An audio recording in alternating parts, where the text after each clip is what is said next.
Assalamu alaikum. Welcome to the part 2, the writing part of the end of term exam questions for the grade 11 advance. Here we will have 7 questions. It's a bit plenty because there are 7. Now, these 7 questions all must be written in detail. You can't directly jump to conclusion. Try to write each step possible. You can skip some steps as long as you have understood it properly, that's fine. But if you just jump all these steps and write the answers, it's not, you won't be getting enough marks.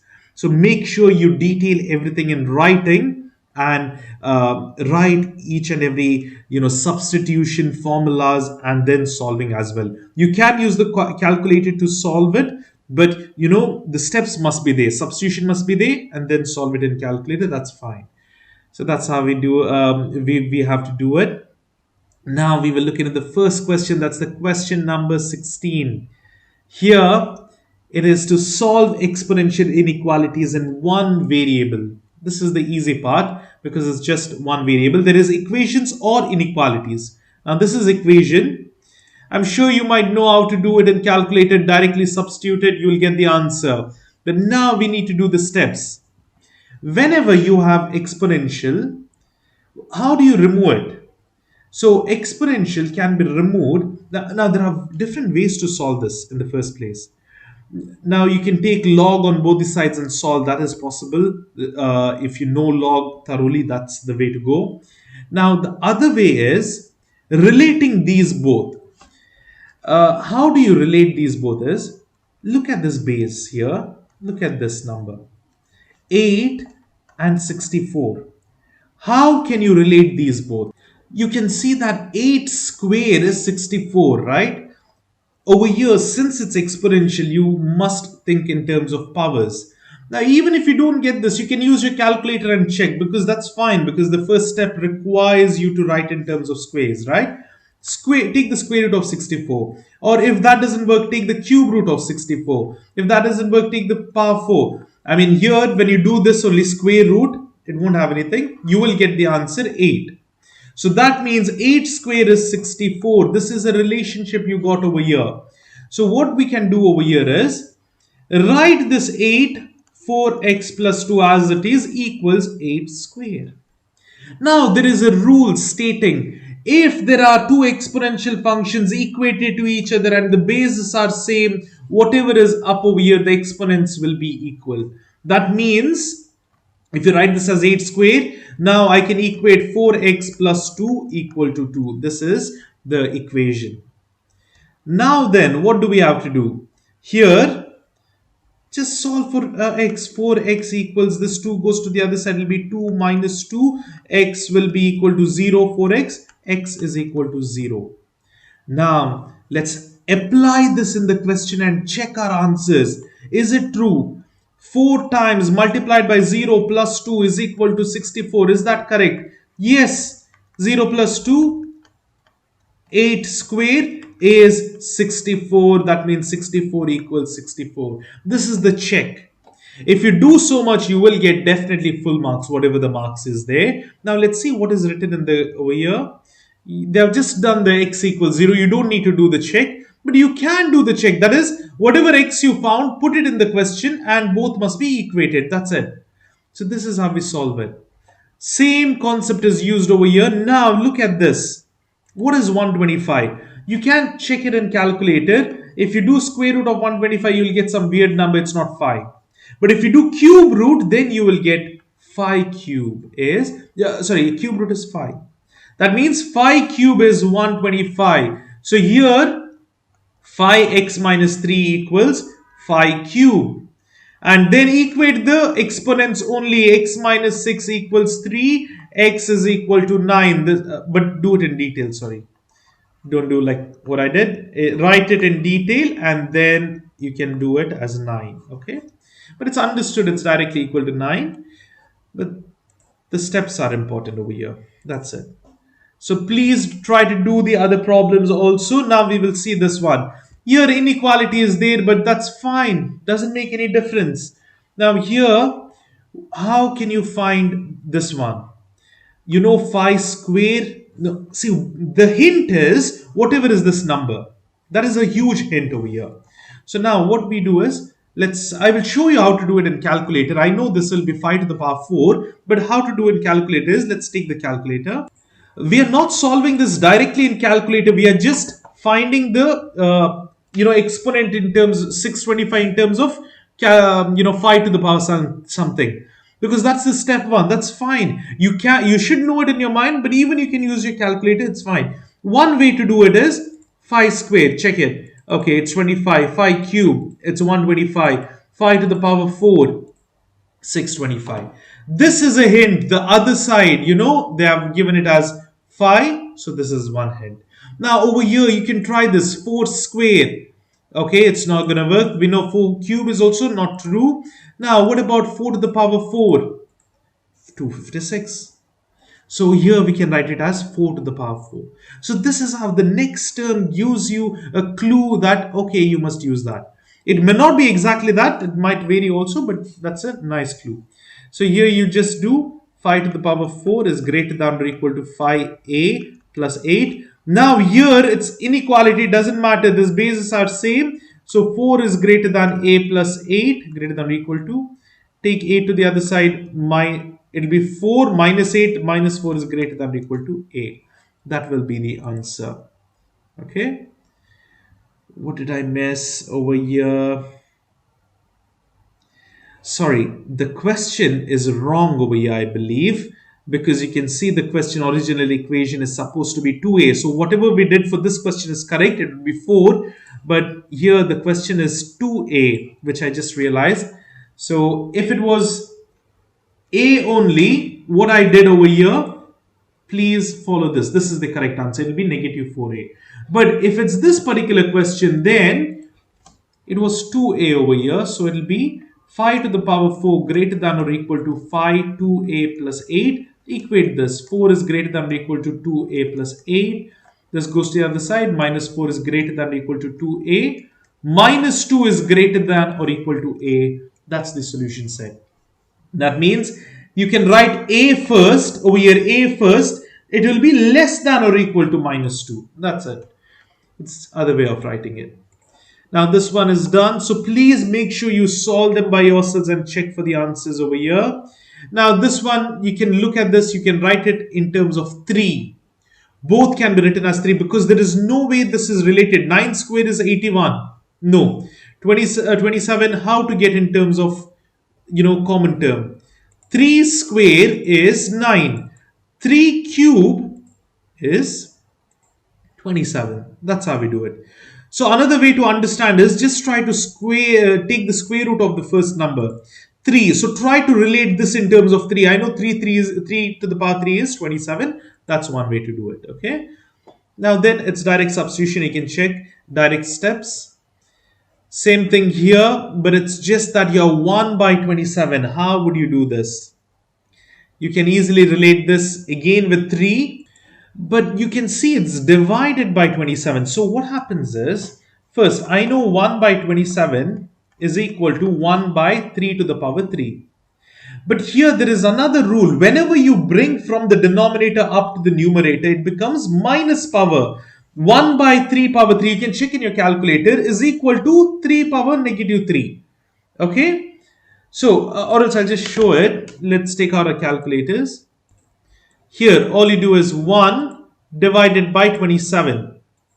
This will give us that itself. But now, if you do 1 power 3, it's again 1. Okay. Now, this doesn't help. But now, what I'm trying to show is 3 power minus 3. That is also 1 by 27. All are equal. Okay, that's how we can do it. Now, we need to write this in terms of 3 power negative 3. And what about this 81? We know it's 3 power 4. 3 power 4 is 81. So this can be written as 3 power negative 3. This is written as 3 power 4. Now here it's power the whole power. So multiply these two exponents. Minus 3 multiplied with this terms. So it will be minus 3 times. Wait, I'll just show it over here. You must be very careful with this. This term multiplied with this. It will be minus 3. Now we know the bases are equal. You can just ignore the base. 2d minus 2 is less than or equal to 4 times d plus 4. So here we will get negative 3 times 2 is negative 6d plus 6 less than or equal to 4d plus 16. And then we solve it. See over here, then we solve it. Because I will just make one thing clear over here. If you have any number a, let's take a to the power x, okay, and we have a power y. Here there are two bases, separate bases. The power is x plus y.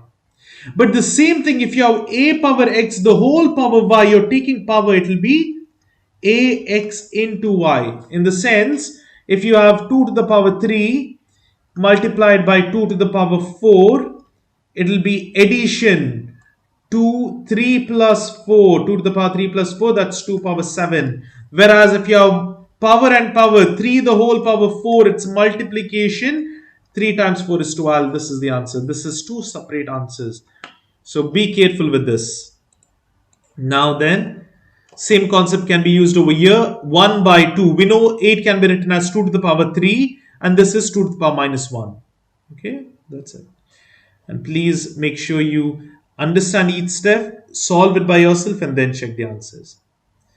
Over here also it's the same. See, 1 by 5, I know this can be written as 5 squared. This is 5 to the power minus 1. Multiply minus over here, it will be minus 6 plus 5. And over here it will be multiply this entire term by 2.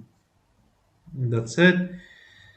And here as well it's the same thing, just the inequality. Don't worry, keep the inequality as it is and solve it up. Okay, we have done this inequality problems as well. Here now 64 and 32, both of these are related to 2 to the power 5 and 2 to the power 6. There is no other relation with them. It's 2 to the power itself. And since it's about exponential, we need to get in terms of power exponents. Okay, and here as well. Now here this one again, 2 to the power 2 and 2 to the power 3. Then both comes up, it will be negative powers and then you solve it up. Here as well, please make sure you solve it and then check the answers. These are again same. Don't worry about the inequality, keep it as it is, solve. Just think of this as equal to only and solve it. Same like that, doesn't matter. Again, it is a direct problem. We have done this at the beginning. It is 3 to the power 4, 3 itself.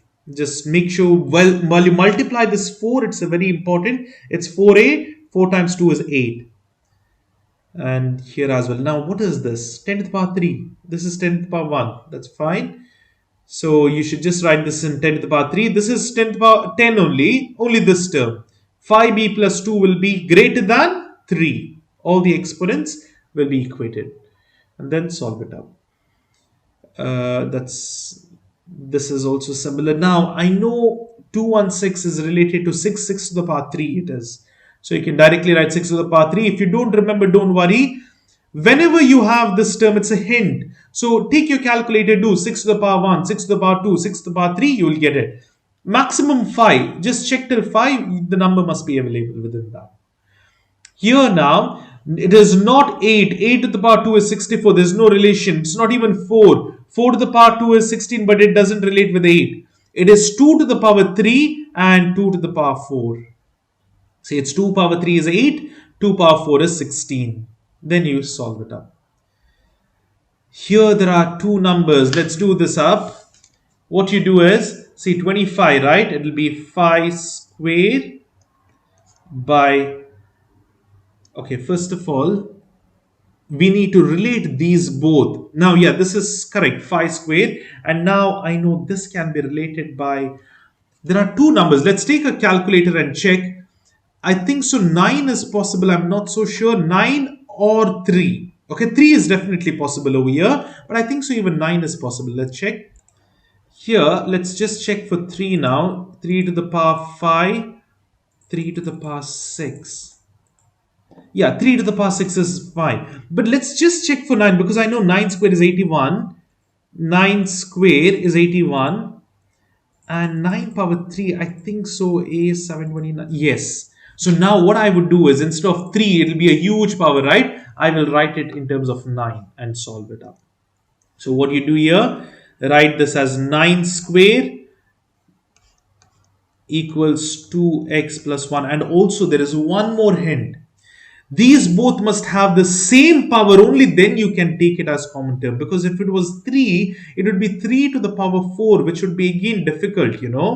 Now this you can rearrange and do it, but that'll be more complicated. So that was my main hint to go for 9.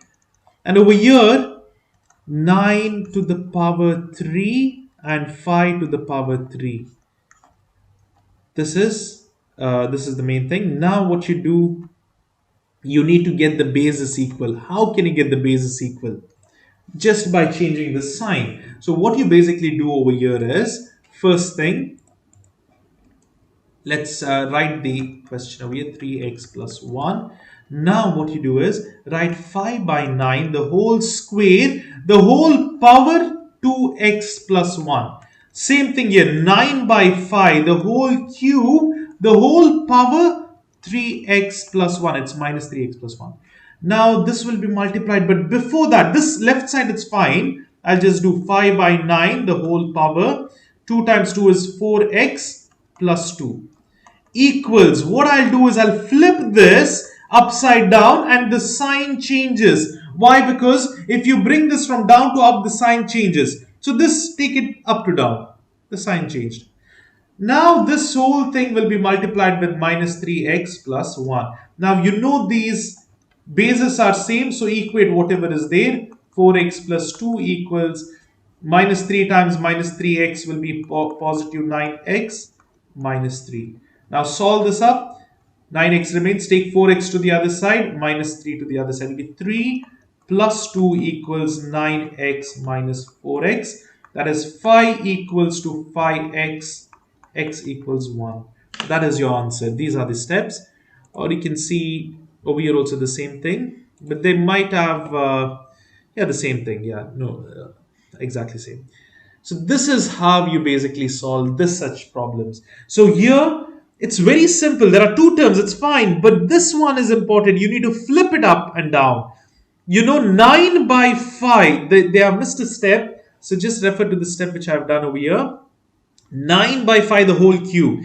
But now when you flip it, the sign changes to minus 3. They have directly written it, but this is basically flipped over here. Same concept over here. No, over here it's direct one. It's 6 to the power 2 and 6 to the power 3. And it goes up, so it will be minus. That's it. So negative exponents. And here now we are coming to easy problems. 2 to the power 2 and 2 to the power 3 again. And this is also again easy, 3 power minus 1 and this is 3 cube.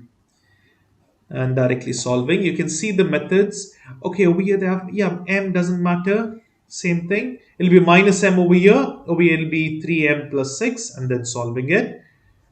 Here it is in terms of 5 square and 5 cube. You can easily solve it up then. And last problem, it's with 6 to the power 1, 6 itself. Over here it's 6 power 2.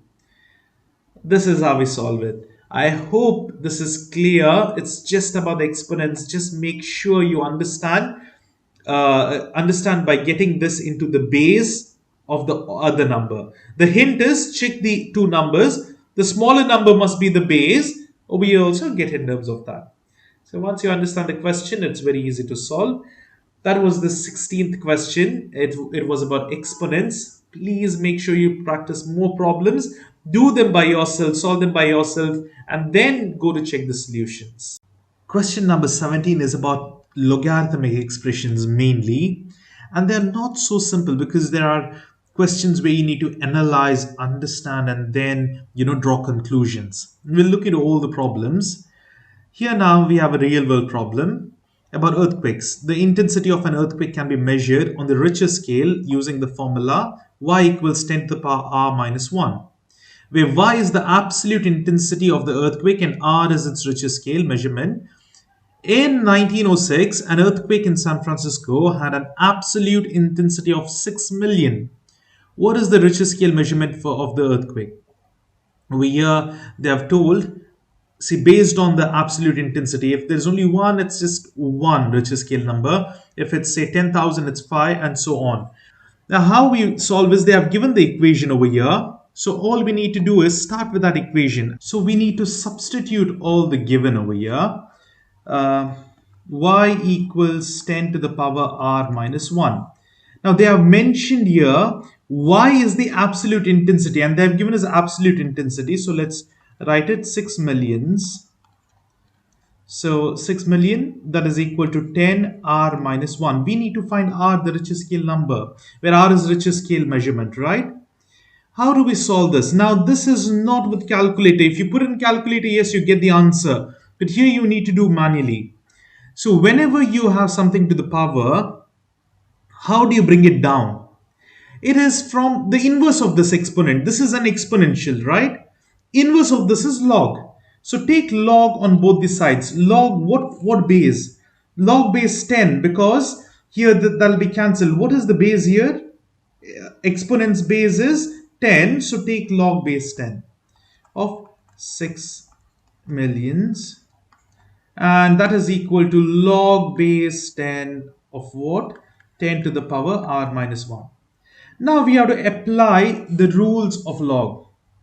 What are the rules of log? Whenever there is an exponent over here at the right side, any exponent, it becomes the coefficient. R minus 1 comes down and you're remaining with log 10 base 10. Base 10 and 10. Now here, what does log mean exactly? Let's just take a minute. Like, you can stop over here. Let's take a minute to understand log. If I have log 49 base 7, what does this mean? This actually means how many times I have to take the power of the base. That means how many times I should take the power to get 49. The answer is how much? It's just 2. Why? Because 7 square is 49, isn't it? Now the same way we can easily convert this. How to convert this to exponential form? Now imagine you don't know the answer, unknown answer. This base goes and becomes the base of exponent, and this moves up. So you will have 49 remaining. This is gone, equals 7 to the power x. That is the conversion from logarithmic to exponent. And now what is x raised to power? Only when it is 7 to the power 2, it's 49. This is the answer. Same way, you can convert from exponent to logarithm. How do we do it? Now imagine this was x. Over here only we have, right? Now I needed to write in log. All I do is this base goes to the other side and becomes the base of log 49. That is equal to, this comes down, the power comes down, and that's the answer. Anyways, this is just for understanding. So here, how many times do I have to raise 10 to get 10? It's 1. Whenever you have these same numbers over here, base and this, it cancels and becomes 1. The answer is 1 over here. Let's leave it for now. And over here, the same thing. How many times do I have to raise this to make it 6 million? So you need to think about it now. We will just use the calculator for this because it's going to be not so easy. If it was 1, then yes, we can just count the powers, the number of zeros, and easily do it. But it's 6 million. So what we will do is we'll use the calculator. But as long as you've written this, it's okay. Here we just put log base 10, or you can use log. Normally log is having only base 10, but we have this option anyways. Specify the base, and it's 6 million. 6 and 6 zeros. 1, 2, 3, 4, 5, 6. Yeah, that's the answer, right? Yeah. Now it is 6.77. You will have your calculator so you can check it out, but generally they might mention this, okay? Because it's not that easy to remember this. So, they might mention it, or you can just use your calculator and check. So what I'll write is over here, this left side is basically 6.78. Now what happens over here? This is equal to 1. So 1 into r minus 1 is only r minus 1, isn't it? So it'll be 6.78 equals r minus 1. This minus 1 goes to the other side and becomes 7.78 equals r. And this is your answer. That's it. So I hope this is clear. Let's just check the answer. Yeah, it's 7.8. That's the answer. This conversion is crucial. Now over here we have another problem. in about investing. Maria invests $1,000 in a savings account that pays 4% interest compounded annually. The value of the account A after X years can be determined from the equation A. Equation A equals 1000 times 1.04x. Solve the equation. They have given the equation. There's nothing to worry. I thought we have to know the interest formula and everything, but no, nothing. They have just given the equation. All you need to do is solve this. So we need the value of the account A after X years is given over here. Here we just have to solve this, simplify this equation and get it in terms of X. Okay, that's the thing. So what we can do is we can take this 1000 to the other side. First, let's divide by 1000. Let's keep this alone, the exponent. So it'll be 1000 over here and this 1000 gets cancelled. So 1.04 power X. Now take log on both the sides. Log, what I would do is I would take log base of 1.04. You can do this. Then over here, what happens? It'll be log base of 1.04 of 1.04x. Now this is all equal to 1 and you're remaining with only the x. So x will be equal to what? Log base 1.04 of a by 1000. That's it. Let me just check whether this is the only thing that's done. Yeah, that's it. Okay. I thought there might be some other method or something. It's very simple. So always take the base of log, whatever is the base of the exponent. That's it. So taking both. Why do we do that? Because whenever we have log base a number and log of this also number, they both are same, this and this, then it's always 1. So this becomes 1 and you're remaining with the power. Power comes down, right? Is equal to x. Now this is the answer. Okay. It's a very simple one. Here another one is about, see, all are different types, so I will try to go through all different type of problem. If it's the same, I will just skip through it. Here we have a real world problem on construct arguments. Julio and Natalia are competing in a math competition. They each select a logarithmic function and compare their functions to see which has a greater value. Julio selected f of x equals 10 log 2x and Natalia selected g of x 2 log 10x. Which of the function has the greater value when x is 7? Now it really doesn't matter what x is having the value. It matters about these, okay? What is the base? Before we begin, I just want to clarify a few important things of log. Because this is very important. If you understand, see, because it's about explaining and reasoning, If you understand what exactly is log, then it's very easy to realize the problems. Now log, let it be any base. I'll take it as 100, okay? Now this is, I like to write y, log first. Generally it will be like this. Y is equal to log base something. Now base can be anything, but I'll tell you what is the difference if it's a small base, if it's a big base. Let me take a base of 10. What does this mean? What does this specify? This means that this base is there, right? How much time should I raise it to the power to get 100? That is what it means. Now we know 10 to the power 2 is 100. So the answer for this, when it's base 10, I'll write over here, base 10, y equals 2. Okay, when the base was 10. Now let me change it up. Let's not take base 10. Let's change the base to say 9, 1 less. So now how much should I raise 9 to get 100? I know 9 to the power 2 is 81. So it must be more than 2, right? It might be 2.2. I have no clue whatsoever. This might be way wrong, but it's around more than 9, more than 2. That's what I know. So if it's 9, y is about 2.2. That's the thing. Now, what if I change this to say a smaller number 5? How many times do I have to raise 5 to get 100? I know 5 square is 25, but what about 5 to the power 3? It's 125. So I think so 5, it will be about y equals 2.6 or 7. Okay, let me just take it like that. Now let me go down still further. Let me take it as 3. How many times do I have to raise 3 to get 100? I know 3 cube, 3 square is 9, 3 cube is 27, 3 to the power 4 is 81. It's more than 4. It should be, for base 3, it's more than 4. 4 and plus, okay? Now, what if it's base 2? It will be 2 to the power 5 is 64. It's 5 point something, okay?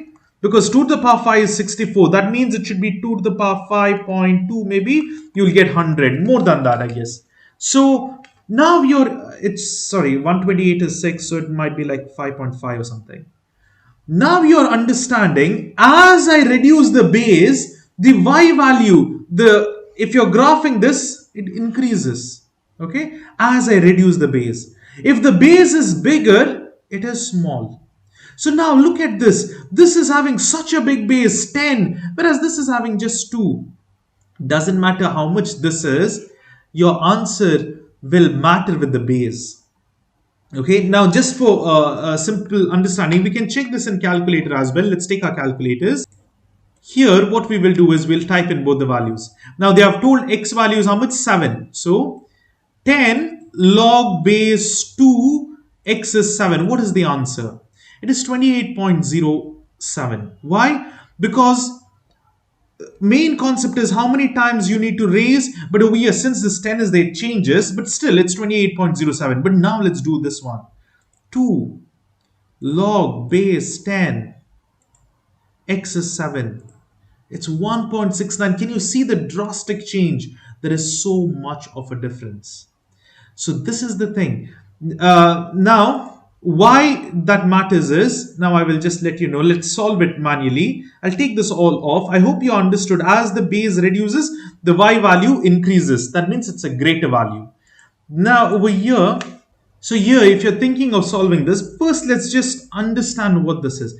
10, let it be log 2 of 7. So how many times should I raise 2 to get 7? I know 2 power 1 is 2, 2 power 2 is 4, 2 power 3 is 8. So it might be around 3 point something. Don't you agree? And it might be, 3 is 8. Sorry, it's 2 point maybe 8 or something. Okay, that's 7. So now this 2.8 is multiplied with 10. So you'll get 28. Now what about this? 2 log base 10 of 7. So here, how many times do you have to raise 10 to get 7? It will be something 0 point something, isn't it? 0 point, I'm not sure, 8 or something it might be. Now this thing, 0.8 is multiplied into 2, that will be 1.6. See, these are not at all accurate. I'm just doing it on the top of my mind, but just to give you an understanding. You can see the difference. So obviously this is bigger. When the base is small, the value will be bigger. I hope that is clear now. Now, to be honest, I don't know how exactly what they are asking. They're asking to compare the functions to have a greater value. See, now you can, whatever I just now told you, if you have written that stuff like this, and then you have told this is greater because of the, the base, as the base is smaller, it's much bigger value. That is more than enough explanation. That is a reasoning. Let's see what they are asking for. Okay, they are graphing both functions. Okay, explain your reasoning. Okay, you do not need to exactly graph, but if you know some basic things of the graph, as the the base is bigger, the graphs are flatter like this. Okay, if it's this is small, it will go up and up. You can check it in Desmos. And one more thing, this value changes a lot. If this value is bigger than 1, it should be greater than 1. See, it's mentioned over here. It's always stretched vertically, it will go upwards. Okay, but here both are bigger than 1, so that is not a great thing. See, both are stretched vertically only. That's not that useful for us. But you can see this will be stretched more than this one. That is one plus point. Now they are using these points. Now there is a rule in logarithm. See, now this is y is equal to a log base b x. This is how we write log function. Okay, this is the standard form.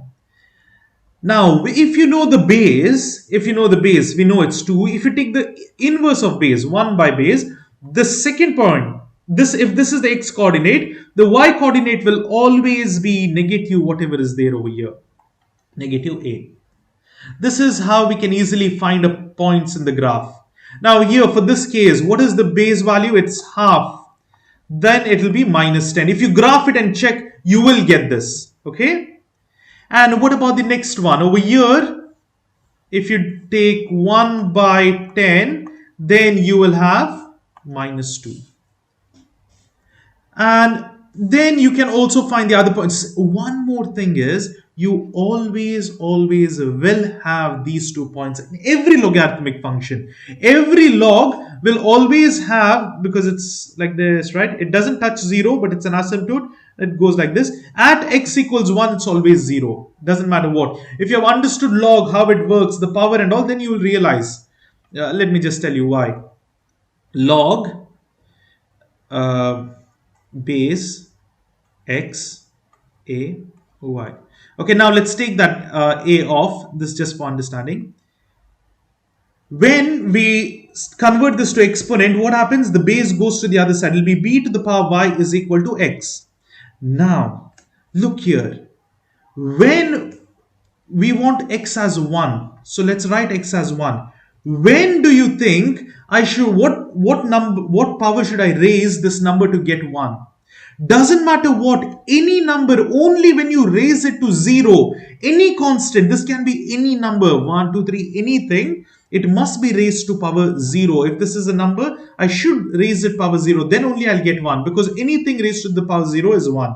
That's why this point must exist in literally all the logarithmic graphs.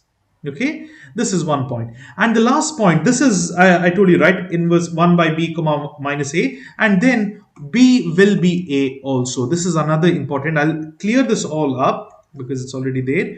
Now over here, what is the base? Base is 2, a is 10, right? Now if you plot 2, you will have one more point as 10. At x equals 2, it will be 10. Okay, this is one more thing. So these are about the graphs, and that's it. Basically, they are doing the graphs and telling which is the higher point. From here, you can tell the first graph with the base, a lower base.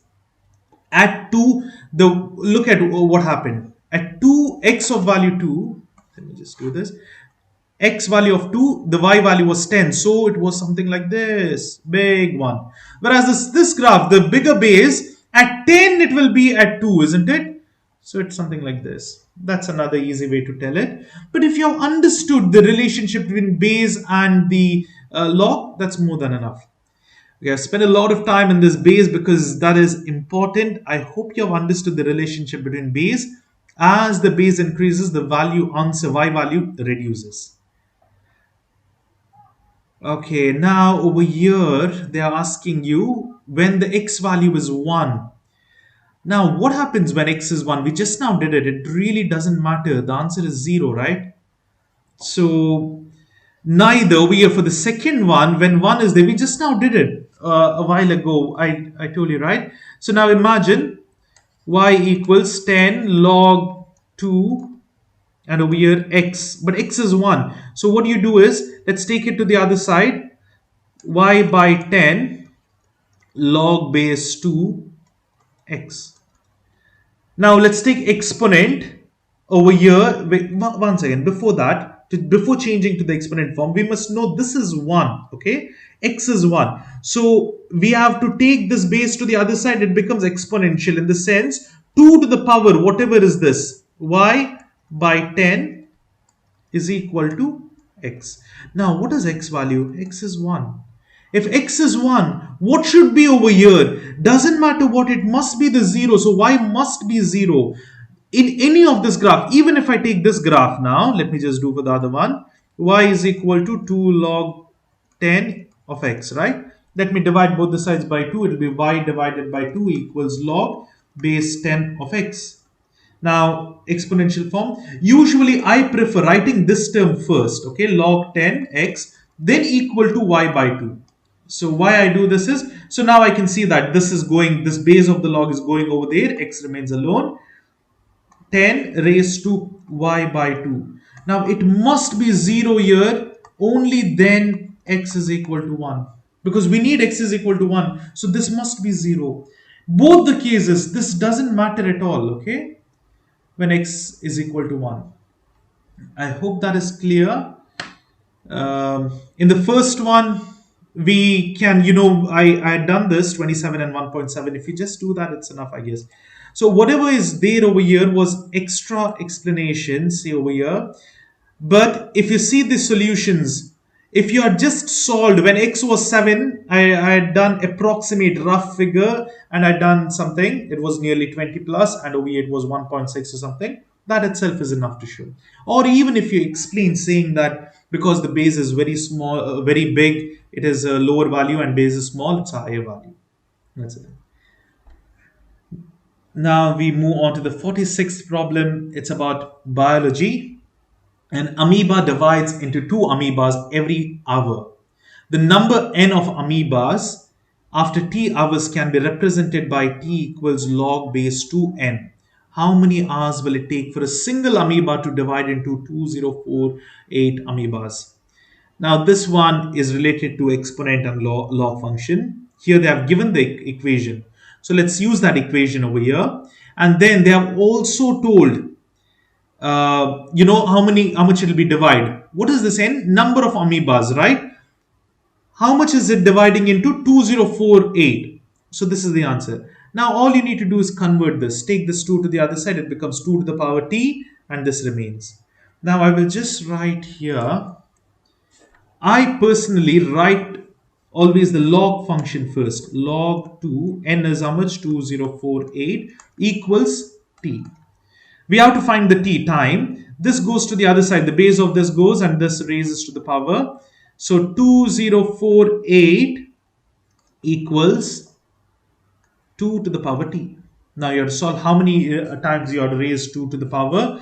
If you know 1024, 2 to the power 10 equals 1024. I hope you might remember this. And then if you take one more power, 2 to the power 11, this will be multiplied by 2, right? So multiply this by 2, it will be 2048. So that's an easy number to remember. So t equals 11. It will take 11 hours for amoeba to multiply to so much. Just with a simple 2 amoebas, it can go on to so much, okay? Now then, over here we have been told to graph exponent and log function. Now if you know the exponential functions are something like this, they'll never touch the 0. Log functions are like this, and they are reflected along xy, y equals x axis, okay?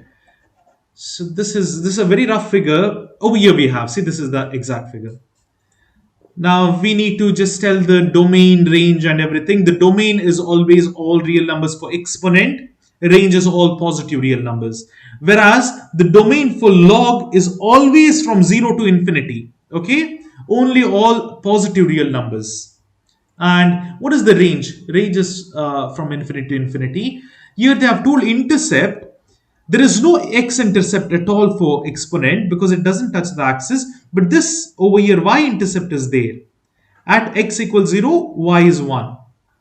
But whereas in log function, there is x-intercept.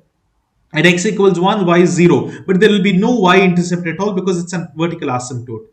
And for log, there is a vertical asymptote. For exponent, there is a horizontal asymptote. These are a few things. That's it. They have told all that. What have we just now discussed? It's all in detail over here. Looking at the graph, you can easily tell, right? Domain, range, all that stuff. That's it. And the last one is, see, they are the graphs have inverse relation with one another. They are symmetric along y equals x. Because if you draw a graph, a straight line, y equals x, means the slope is 1, you will get line over here in the middle. They are always reflected along that. Then we have, what should you consider when using exponential and logarithmic model to make decisions? To be honest, I don't understand what they want over here. There are many considerations, the base, the power. So let's quickly look into the answer, what they are looking for. Exponent and log models can grow without. Okay, I understood now. This is very important. Now I remembered it.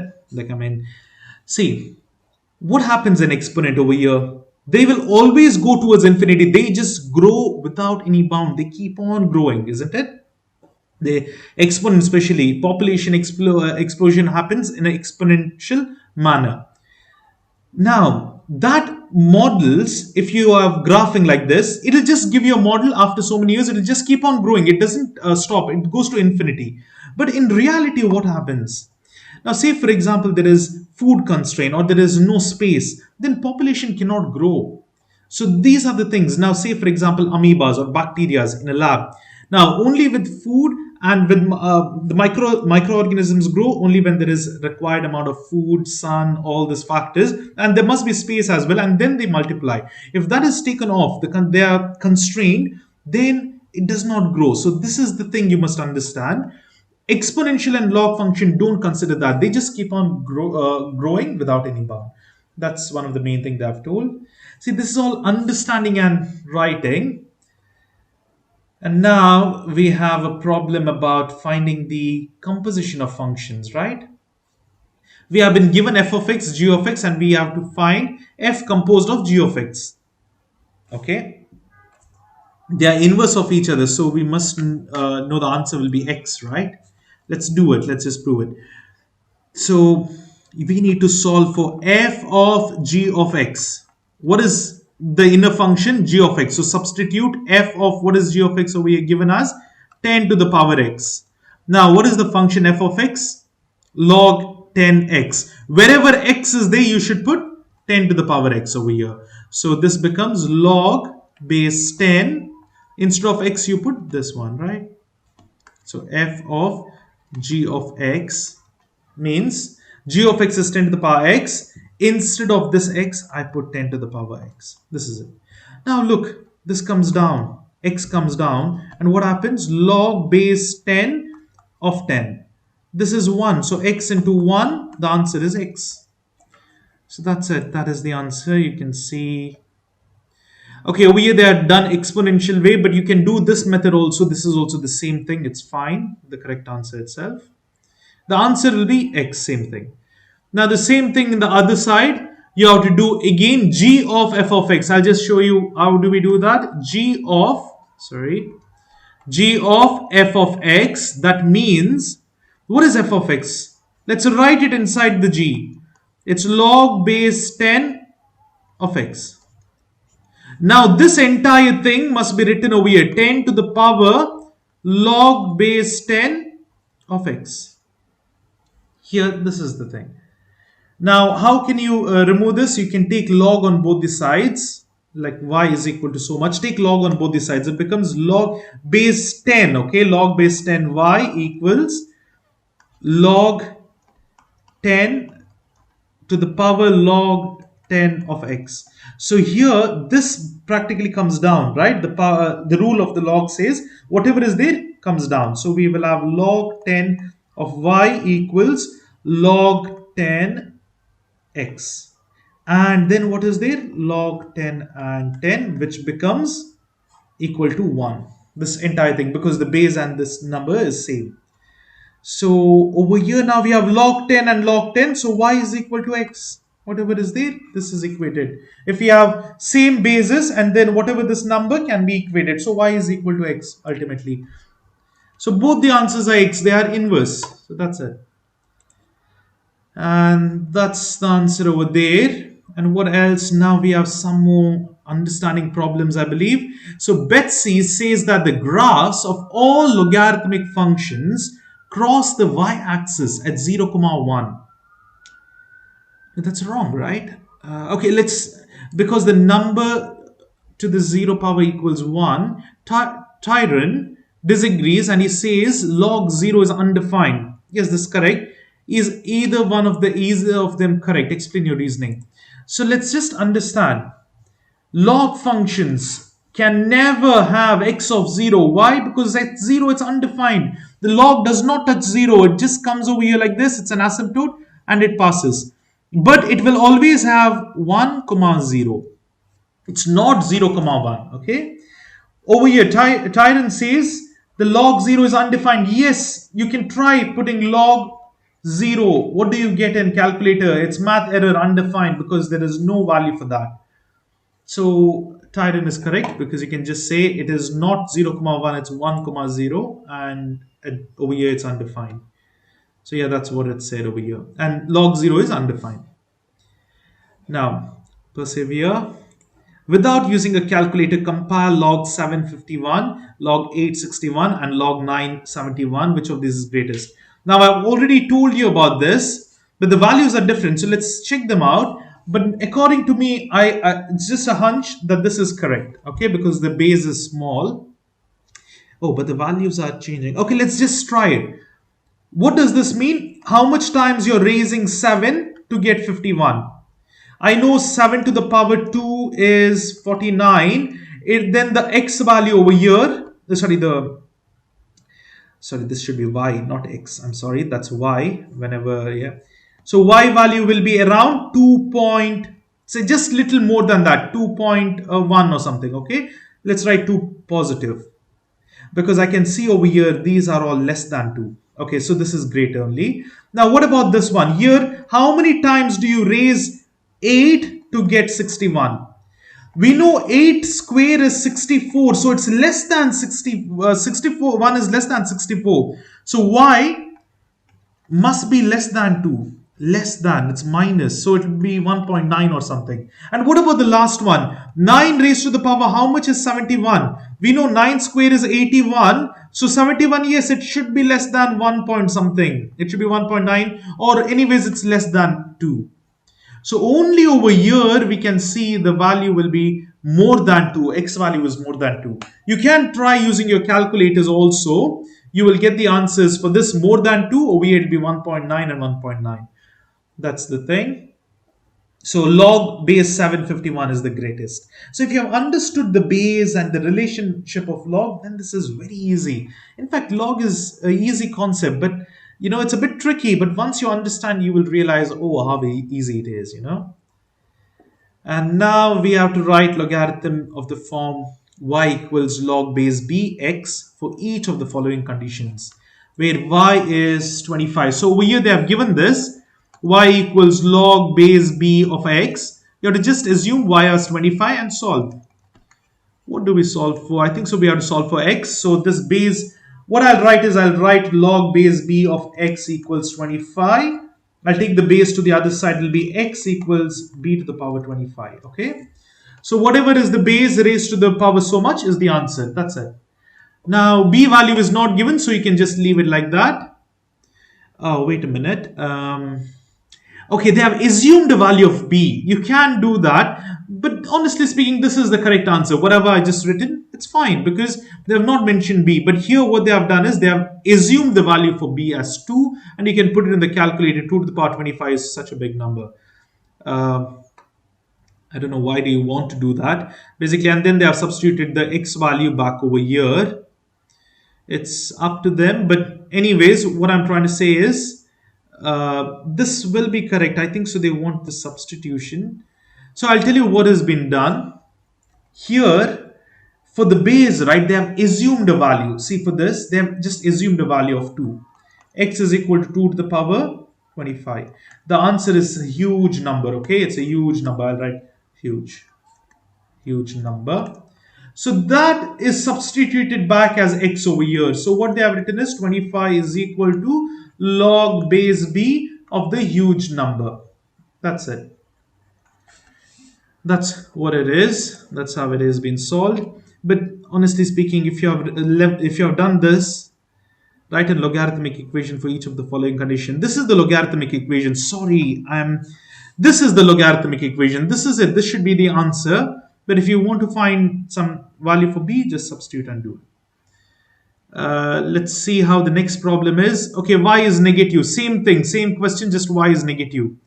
So here you can, we won't consider, see, y is not given as 25, so don't consider to be 25. 25 is such a huge number, right? Let's take small number. You can't take 1. Obviously, you should, base can't be 1. Sorry, this can be 1, but still, let's take a bigger number like 2. Let's start with 2. Now then, what do you do? That's it. You can just take this to the other side. B to the power 2 is equal to x. Now, I think so we will just assume the value for b as well as 2. So 2 to the power 2 is x, that is 4 equals x. Let's substitute back in this equation. Oh, I'm so sorry. I forgot to take it as negative. It is mentioned here minus, okay? Y is minus 2. Now take this b to the other side, or I'll write log base x equals minus 2. Now it's easy. So I will move the base over here to the other side. It will be x equals b to the power minus 2. Now, since they're assuming values, let's assume this also to be 2. So x is equal to what? 2 to the power minus 2. X equals 1 by 2 to the power positive 2, or it's 1 by 4. So now we will substitute back all the values. What is b and what is x? So the equation, log equation will be minus 2 equals log b value is assumed to be 2 of 1 by 4. That is the answer. Let's see. Okay, now they have just assumed some other value. In the previous one, they took 2, so I took 2 over here. And now they have just taken 3 and 4. Okay, they're just increasing the values. Anyways, but don't worry, this whatever was done over here is absolutely correct. As long as you know how to do it, that's what matters, okay? I don't think so this will be asked in the exam. Or even if it is, you can write your own answer. This is not a specified answer. It's just that, see, let means you're assuming. This has been assumed as minus 3 in this problem, and then b as what? 4. I had assumed both 2 and minus 2. That's it, and that's why I got this correct this answer, which is correct. This is just different assumptions. Now they have told y is in between 0 and 1. Let me just see what they have assumed. I will take 0.5. Okay, they have taken, see over here, y as 0.5 and b as 2. And now we will solve it. We will do the same thing. We know the equation over here, y is given in the question, log base bx. Now, y is equal to 0.5 and base b was taken as 2. Now we will start solving. It's 0.5 equals log b is 2x. Let's take this 2 to the... I'll write log first over here. X equals 0.5x. Sorry, what am I writing? This is it. Now this base goes to the other side and it will be x equals 2 to the power 0.5 or half, that is square root, you know. X is equal to square root 2. Now we will substitute everything back to get the equation. So 0.5 equals log 2 of root 2. Let's see whether it's correct over here. Yes, instead of 0.5 they have written half. That's the same thing. It just matters on what is assumed, okay? Because I have not mentioned anything, you can just assume your own values. That's it. Here when x is equal to 1. Now, 1 second. Is it possible? This is, oh sorry, yeah, x. I'm very sorry. I thought the base was 1. X is 1. Yes, x is 1. The y value is 0. You don't even need to do it. You should know that. Anything you assume, doesn't matter which value. Okay, I'll just show over here. They have assumed 7, but I will assume some other value. You will get 0. Y is equal to log base b of x. X is 1. Y equals log. You can take any value. I'll take 100 just to show you it doesn't matter. 1. Now take this to the other side. It will be 100 raised to y equals 1, right?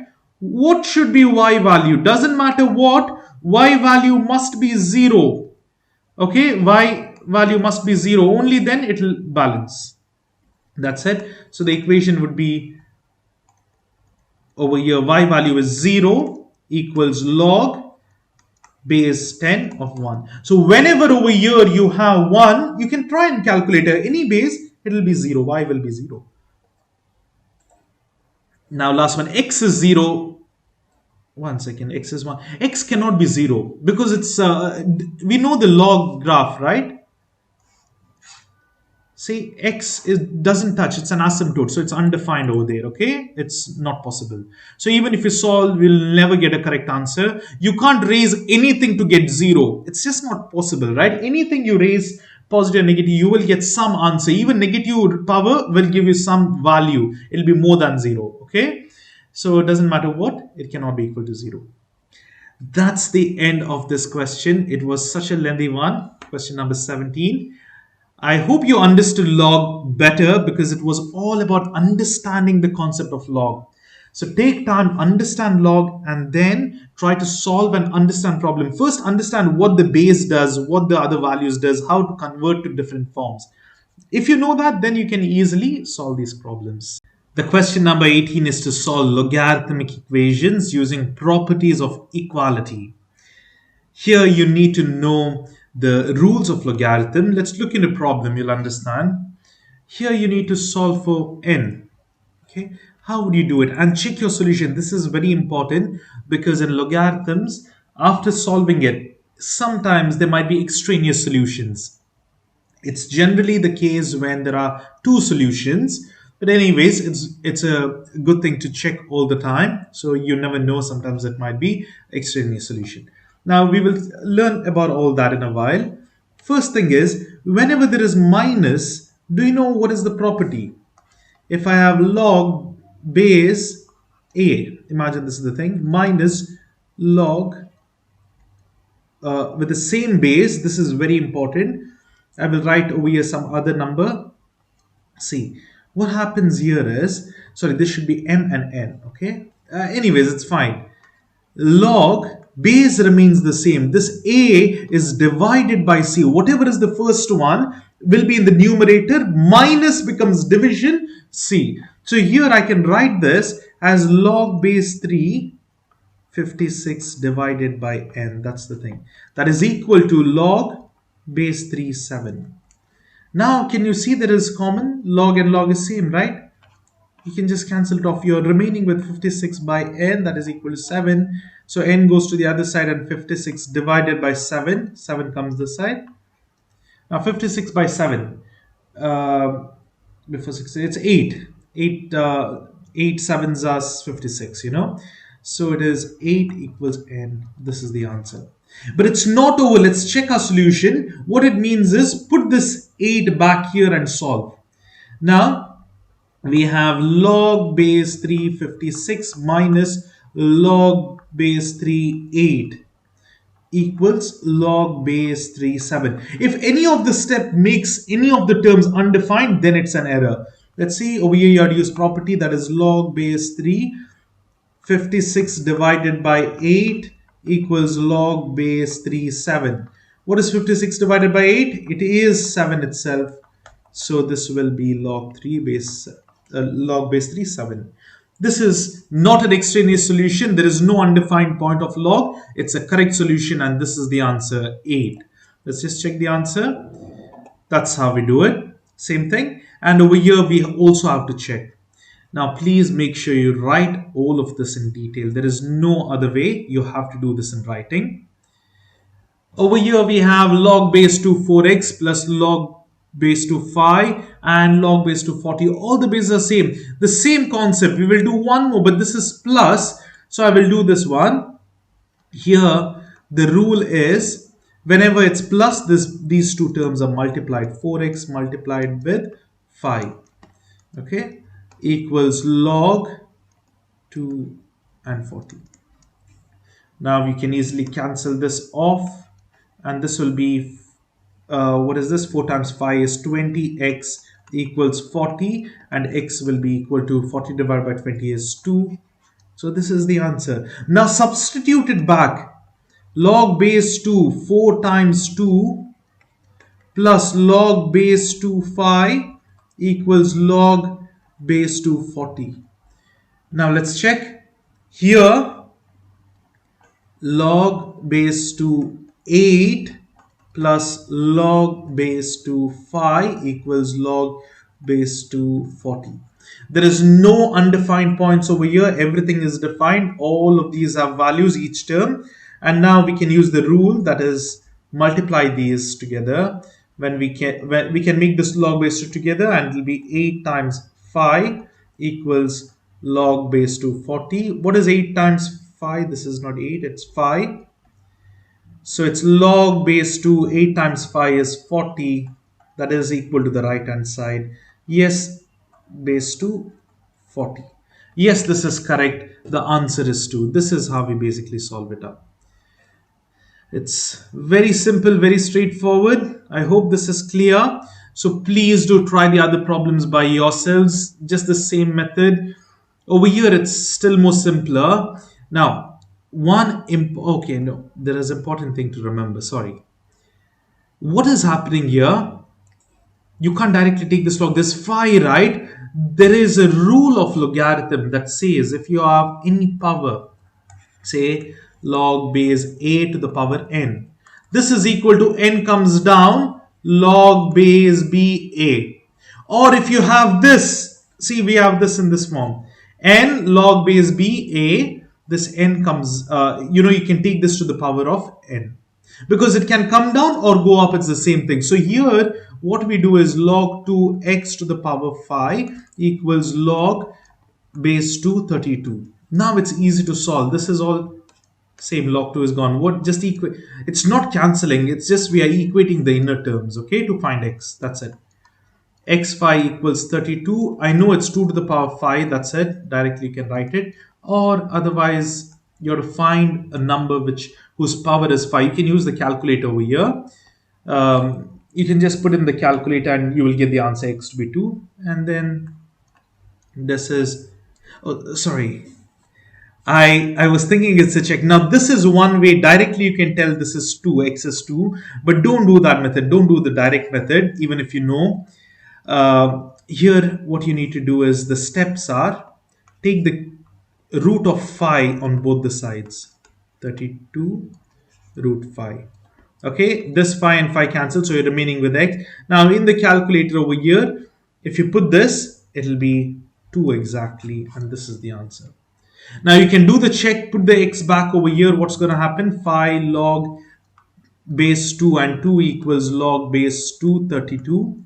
Here this phi goes to the power, so it will be log base 2 2 to the power phi equals log base 2 32, and here it will be log base 2 2 to the power phi is 32, that is equal to log base 2 32. This is the answer.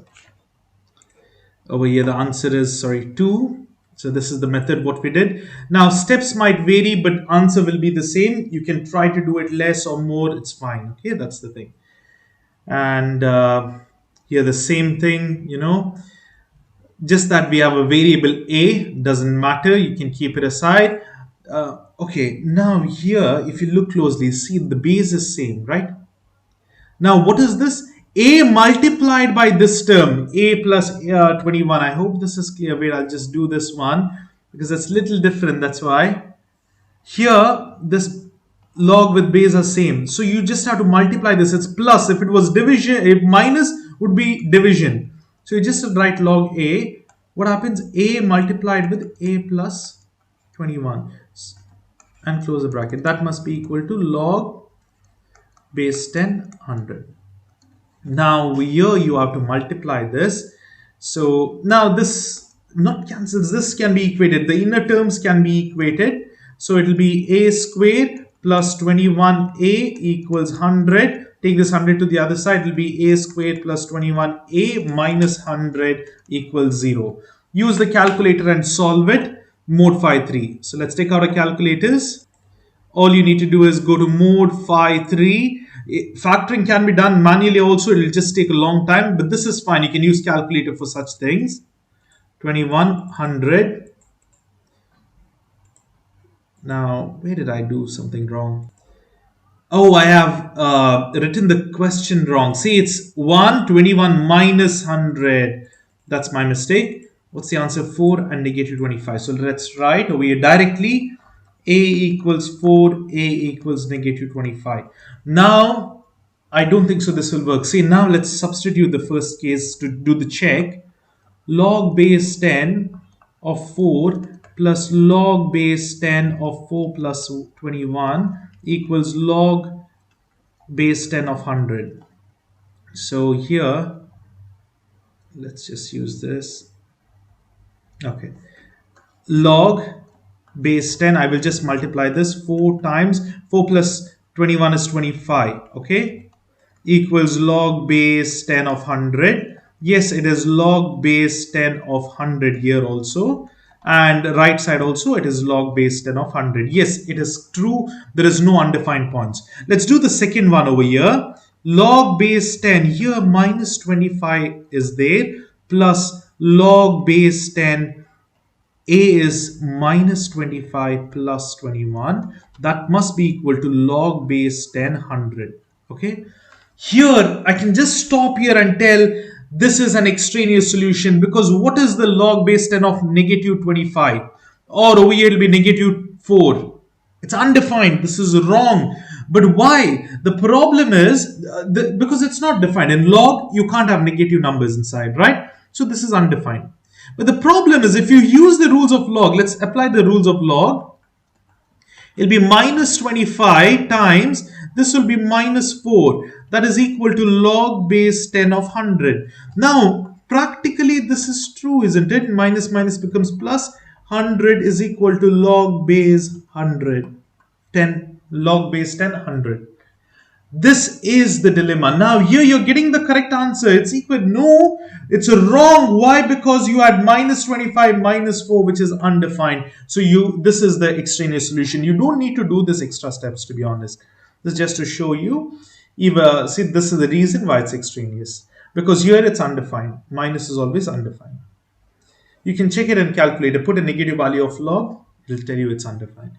And see, that's it. The same answers we also got. And over here, this is the extraneous solution. This is wrong because there's negative.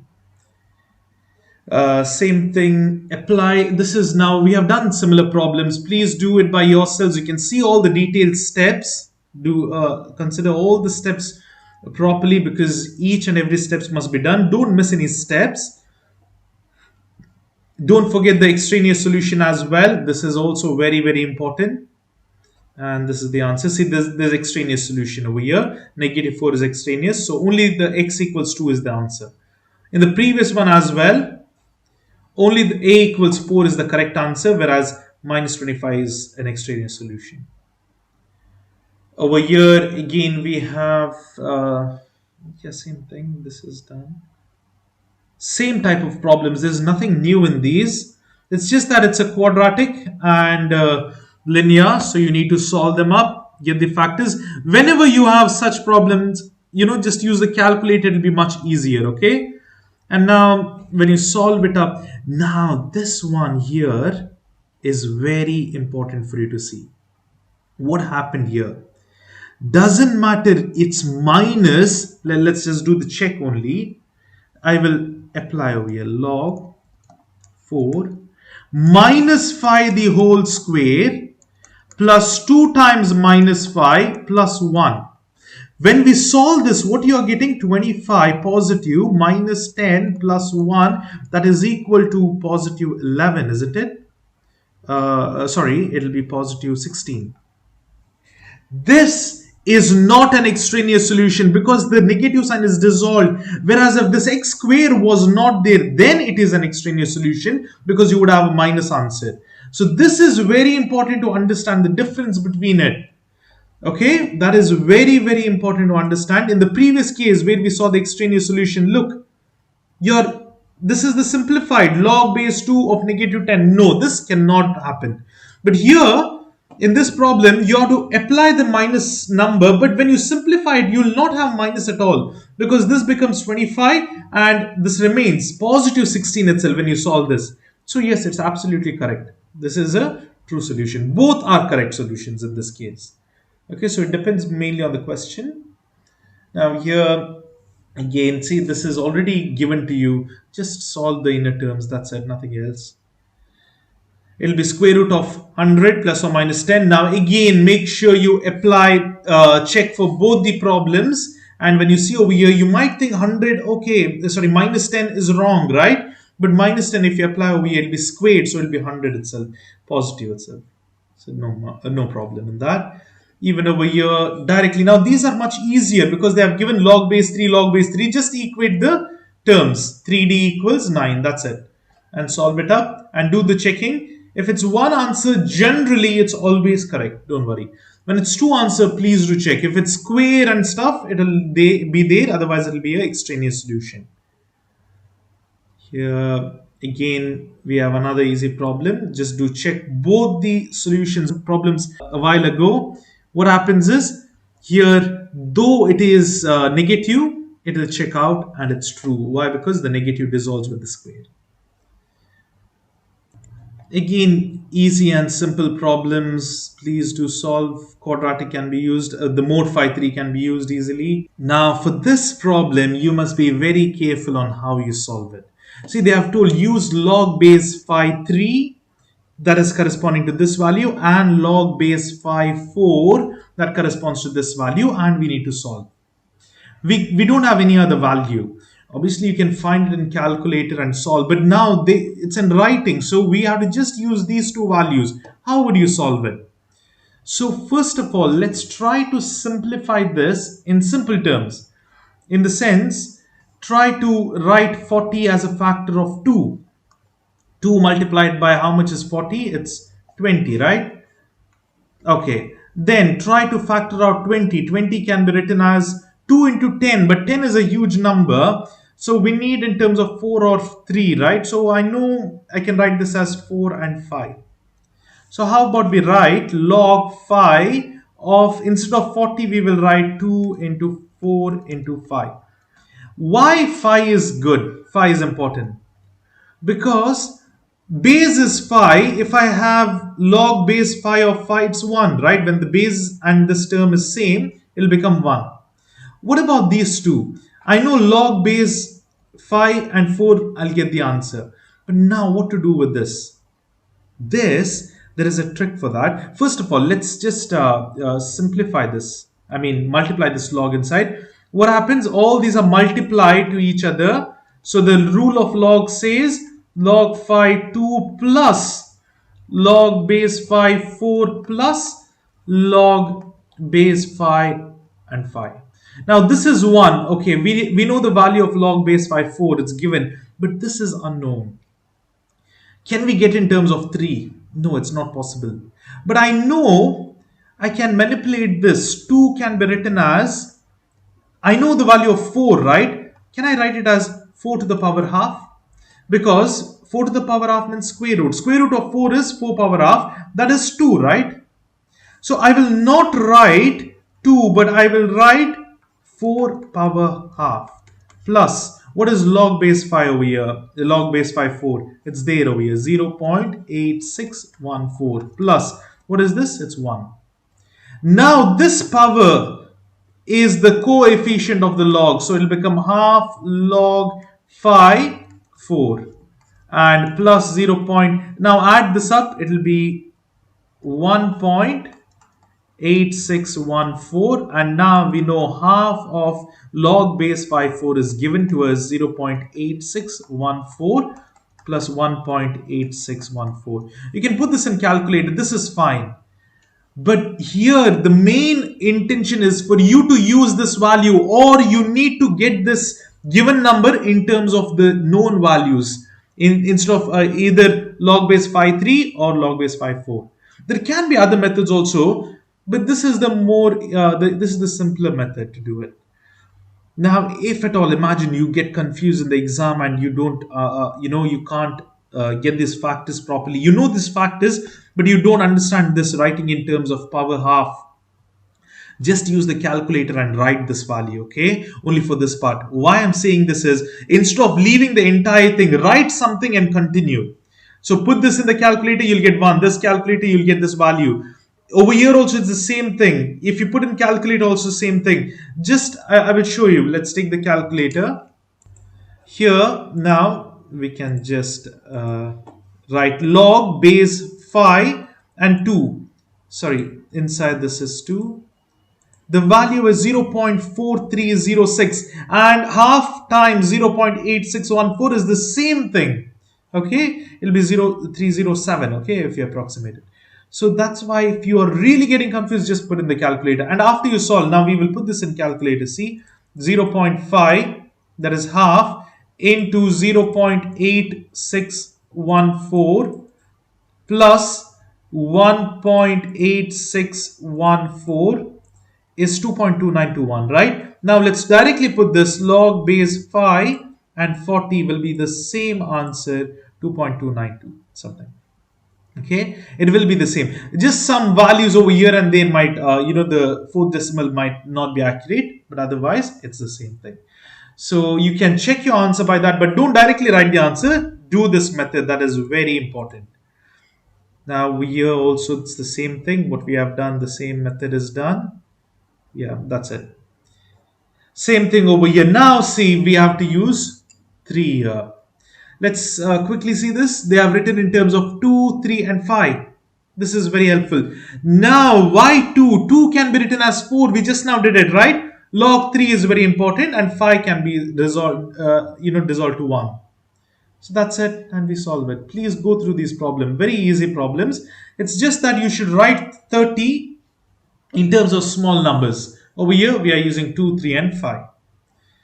And here also now this one again, you should use the property. It's very simple. Why? Because it's log base 5 3 minus log base 5 4. It'll be like this. Why? This is the property of log, right? See, whenever this can be written as this term, you divide these two terms, right? Now over here, this 3 is on the top of the numerator, 4 is in the denominator. That means this will have the negative sign. So very important to understand this. And this over here also the same way, just do it. Now it's 4 minus log base 3 of the base 5 of 3. And another over here as well. Now we just now did it. You can write it in terms of 3 and 3. 3 and 3 or 3 square, it's the same thing. Now, okay, these can be done in different methods. Now this is by square and everything. Otherwise, you know the factor log base 5 can be written as 3 into 3. This will be log base 5 3 plus log base 5 3. So you should just add this 2 times or multiply this 2 times. It's the same thing, right? 0.6826 plus 0.6826. The answer is this one. Even over here you can write in terms of square. What does it mean in terms of square? That is 4 square. And now this 2 can be taken out and you're remaining with log base 5 of 4, and that is given over here 2 times 0.8614. That will be the answer. So these are the methods to do it, and that's the end of this question. Please make sure you are thorough with the rules of the log, all the different rules. Once you know that, then you can easily solve it. And factoring also, be careful. They will be giving you certain values. So make sure you're getting factors of these, okay? Not any value. If you've forgotten completely or done some steps and then you've forgotten, no worries. Try to use calculator and continue. Don't leave it blank. So try to continue using calculator and go further. Question number 19 is to simplify rational expressions by adding and subtracting. Over here, it is same like what we have done before. We have done rational expressions, but it's just that we have to add and subtract. So LCM really matters over here. And one more thing is you have to do the detailed method. There are plenty of methods. I have put a link in the description for the rational expression lesson as well. There are plenty of methods. You can choose any one of them. I'm going to follow a method which is simple to understand rather than LCM and all that. You can directly do this method. It's a writing method itself. So let's look at this. What you need to do over here is look at the given terms. It's 2 divided by a plus 2, 3 divided by 2a. The most important thing is you must have the denominators same or equal. Only then you can simplify further. So to get this, you can do, say, for example, get the LCDs and then do, the common denominators. Or the easier way is whatever you see over here in one of the denominator, multiply and divide it on the other side. In the sense, I can see 2a plus 2 over here, right? 2 by a plus 2. Here we have minus 3 by 2a. So all I do is multiply this denominator over here, a plus 2, divided by a plus 2. Now what I do over here is this denominator originally, which was a 2a, I will multiply and divide over here 2a 2a. Now this is all multiplication, so it's single term minus, this is important, minus divides it, separates it, sorry, and 3a and 2a plus 2 and a plus 2 is single term over here. Whenever it's multiplication, it's a single term. Now let's simplify. Multiply this, it'll be 4a, 2 times 2 is 4, divided by, this is distributive property. 2a multiplied by a is 2a square multiplied with, sorry, plus 4a. See, I'm multiplying this 2a to this term first. It'll be 2a square, and then over here it'll be 4a.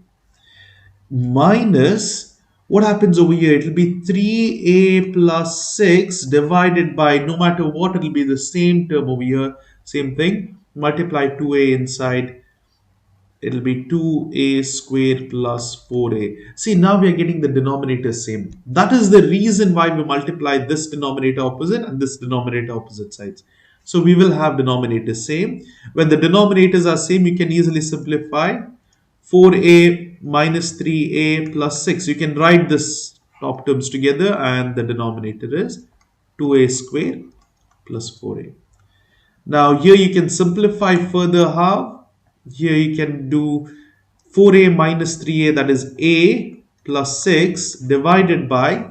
Now if you want, you can remove a and 2 common outside. See, here what I'm saying is you can leave this. It depends on the question. Now it's up to you, sorry. You can leave it like this, sorry. You're just writing it, right? So you can leave it like this. This is the answer.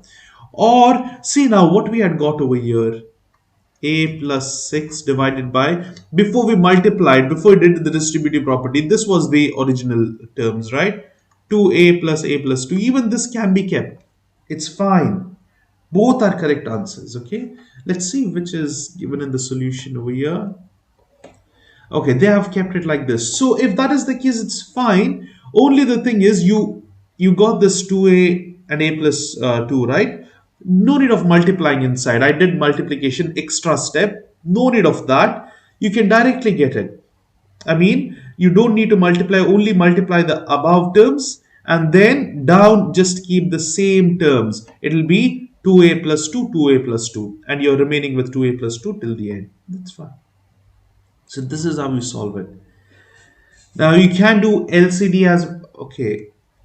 In this case, LCD is the same thing what we did. We have to multiply the same thing. But some cases, there will be different. Now this problem, it's the same thing what we did. But some cases, the method is different. So what I'm telling you over here, if you do this, you can do it for any problem. Even over here. Just multiply. See over here, 3bd is multiplied and divided in the opposite side of the terms. And this denominator for the opposite side, other side. And then simplify it. That's it. No need of multiplying the denominator inside, so they have not left. It's fine. And over here now, see, whenever it comes like this, in this question there is a quadratic.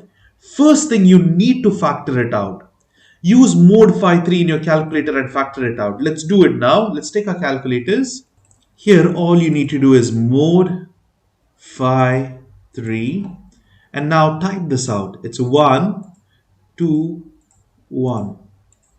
What's the answer? Minus 1 and, oh, okay, that's it. So that means there are 2 minus 1. X is equal to minus 1, not 2 minus 1, sorry. Get this inside, will be x plus 1, it's whole square. Why? Because the graph touches only at minus 1, only 1 point, and then it goes. Only 1 point over here it touches, so it's the perfect square. Now in such case, what you do is write this as x plus 1, x plus 1. Or you can write x plus 1 the whole square. This means there are 2 x plus 1s, okay? So this is the thing, the solution set. Because this is a quadratic, there must be 2 solutions. If there's only one, that means it is recurring. And this is plus x divided by x plus 1. Now what do we do? Here there is 2 terms, over here there is 1 term. So do you have to multiply anything to the first term? No need, but even if you want, yes, you can multiply this denominator itself. Now, this is a special case. You can leave it. You do not need to multiply this into over here, but you can just multiply one of this over here and over here, and the denominator will be equal. But if you, I will show you, even if you multiply this over here, and this 2 over here and here, you'll get the same answer, but it's just longer. Um, so what I'm trying to say is, as long as you get the denominators equal, that's more than enough. So in this case, because it's the same thing, over here there is 1, there is 2, just multiply one of this up and down, it's enough. It'll be like this: x plus 1, x plus 1, just multiply it with nothing, 1 and 1. Okay, and over here what you do is x into x plus 1 divided by x plus 1, and over here also x plus 1. See, it's balanced. This is the same thing over here, this and this means it's 1. So if you cancel this, you're getting the same question. So we are not doing anything wrong. And over here, about now the denominators are same, it will be x plus 1 the whole square. Over here and over here it's same. Now this one, it's 1 plus, I'll multiply this inside and write x square plus x. Now you can simplify this further. Now this is a quadratic equation, right? You can use the calculator again. It'll be x square, whatever a is, whatever is the coefficient before x square, that is 1. Before x is again 1, and last term is also 1. Okay, this is a imagined number, so don't do anything, just leave it like this. This will be the answer. Okay, you can see the final answer is this. Now, if at all there was factors, if there was no I, then you can just simplify it further, because they'll try to simplify as much as possible always. Okay. Now here generally we write it in the standard form. The highest degree is first, the x squared first, plus x plus 1 divided by x plus 1 the whole square. That's it. And you can see over here, that is the answer. Okay. So this is the answer, and same way you can do it over here. What you need to do here, simplify this, like use this mod phi 3, factor this, sorry. 1 minus 3 and minus 10. What are the answers? Phi and minus 2. So it will be x minus phi, x minus 2. So now x minus phi is same in both the cases, right? See over here, x minus phi is there. So just multiply this x minus 2, which is not there, to the other side. Then solve it up. Now here, instead of taking the LCD, see over here they have just multiplied some terms. Instead of all that, I will tell you, just multiply the entire denominator, because in the previous case it's easy to understand. But here, generally this method is much easier. You just multiply 36 entirely over here. What happens? Phi a multiplied by 36b c to the power 4 f to the power 3 divided by, this denominator remains 4c f to the power 4, multiply and divide by the other side denominator, right? So this is the thing. Plus, now here a will be there, and what about this? This term entirely, write it over here. B, C to the, wait, I'll write this term first, because we are multiplying and dividing by the other side denominator, right?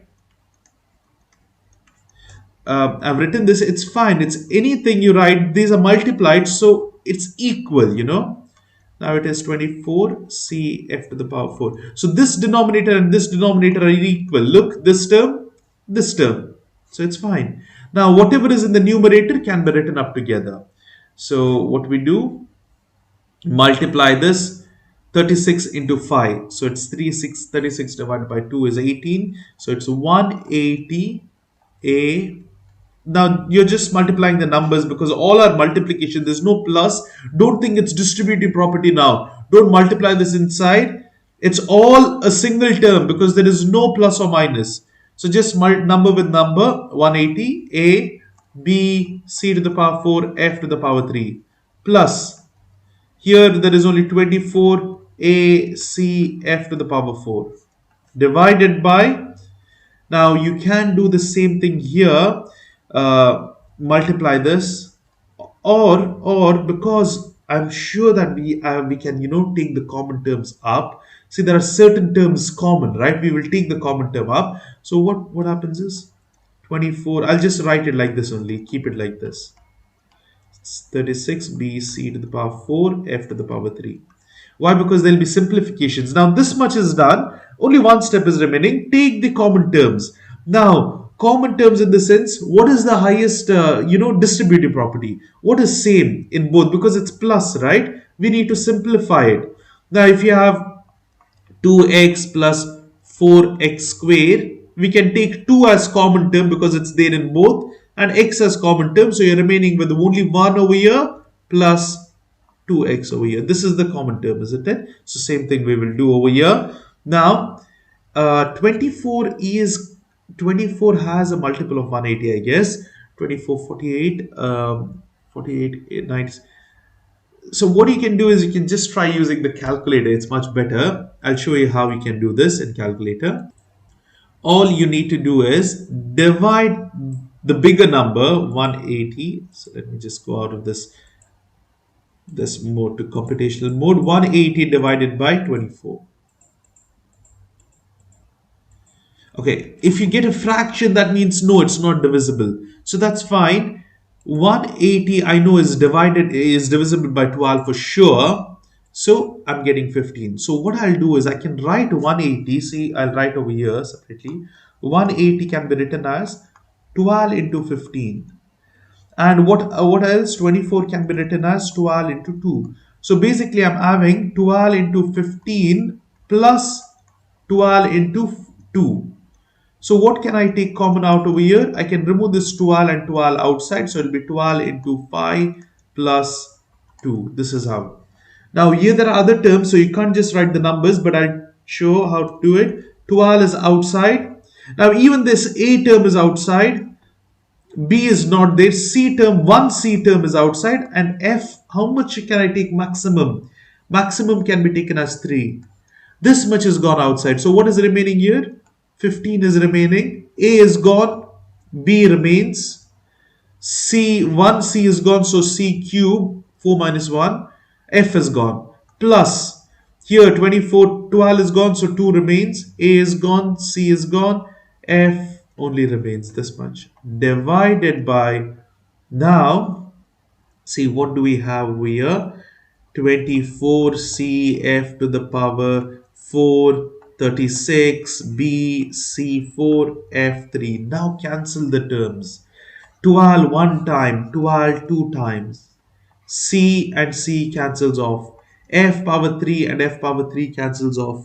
And A is over here, but we don't have A. So the final answer would be, sorry,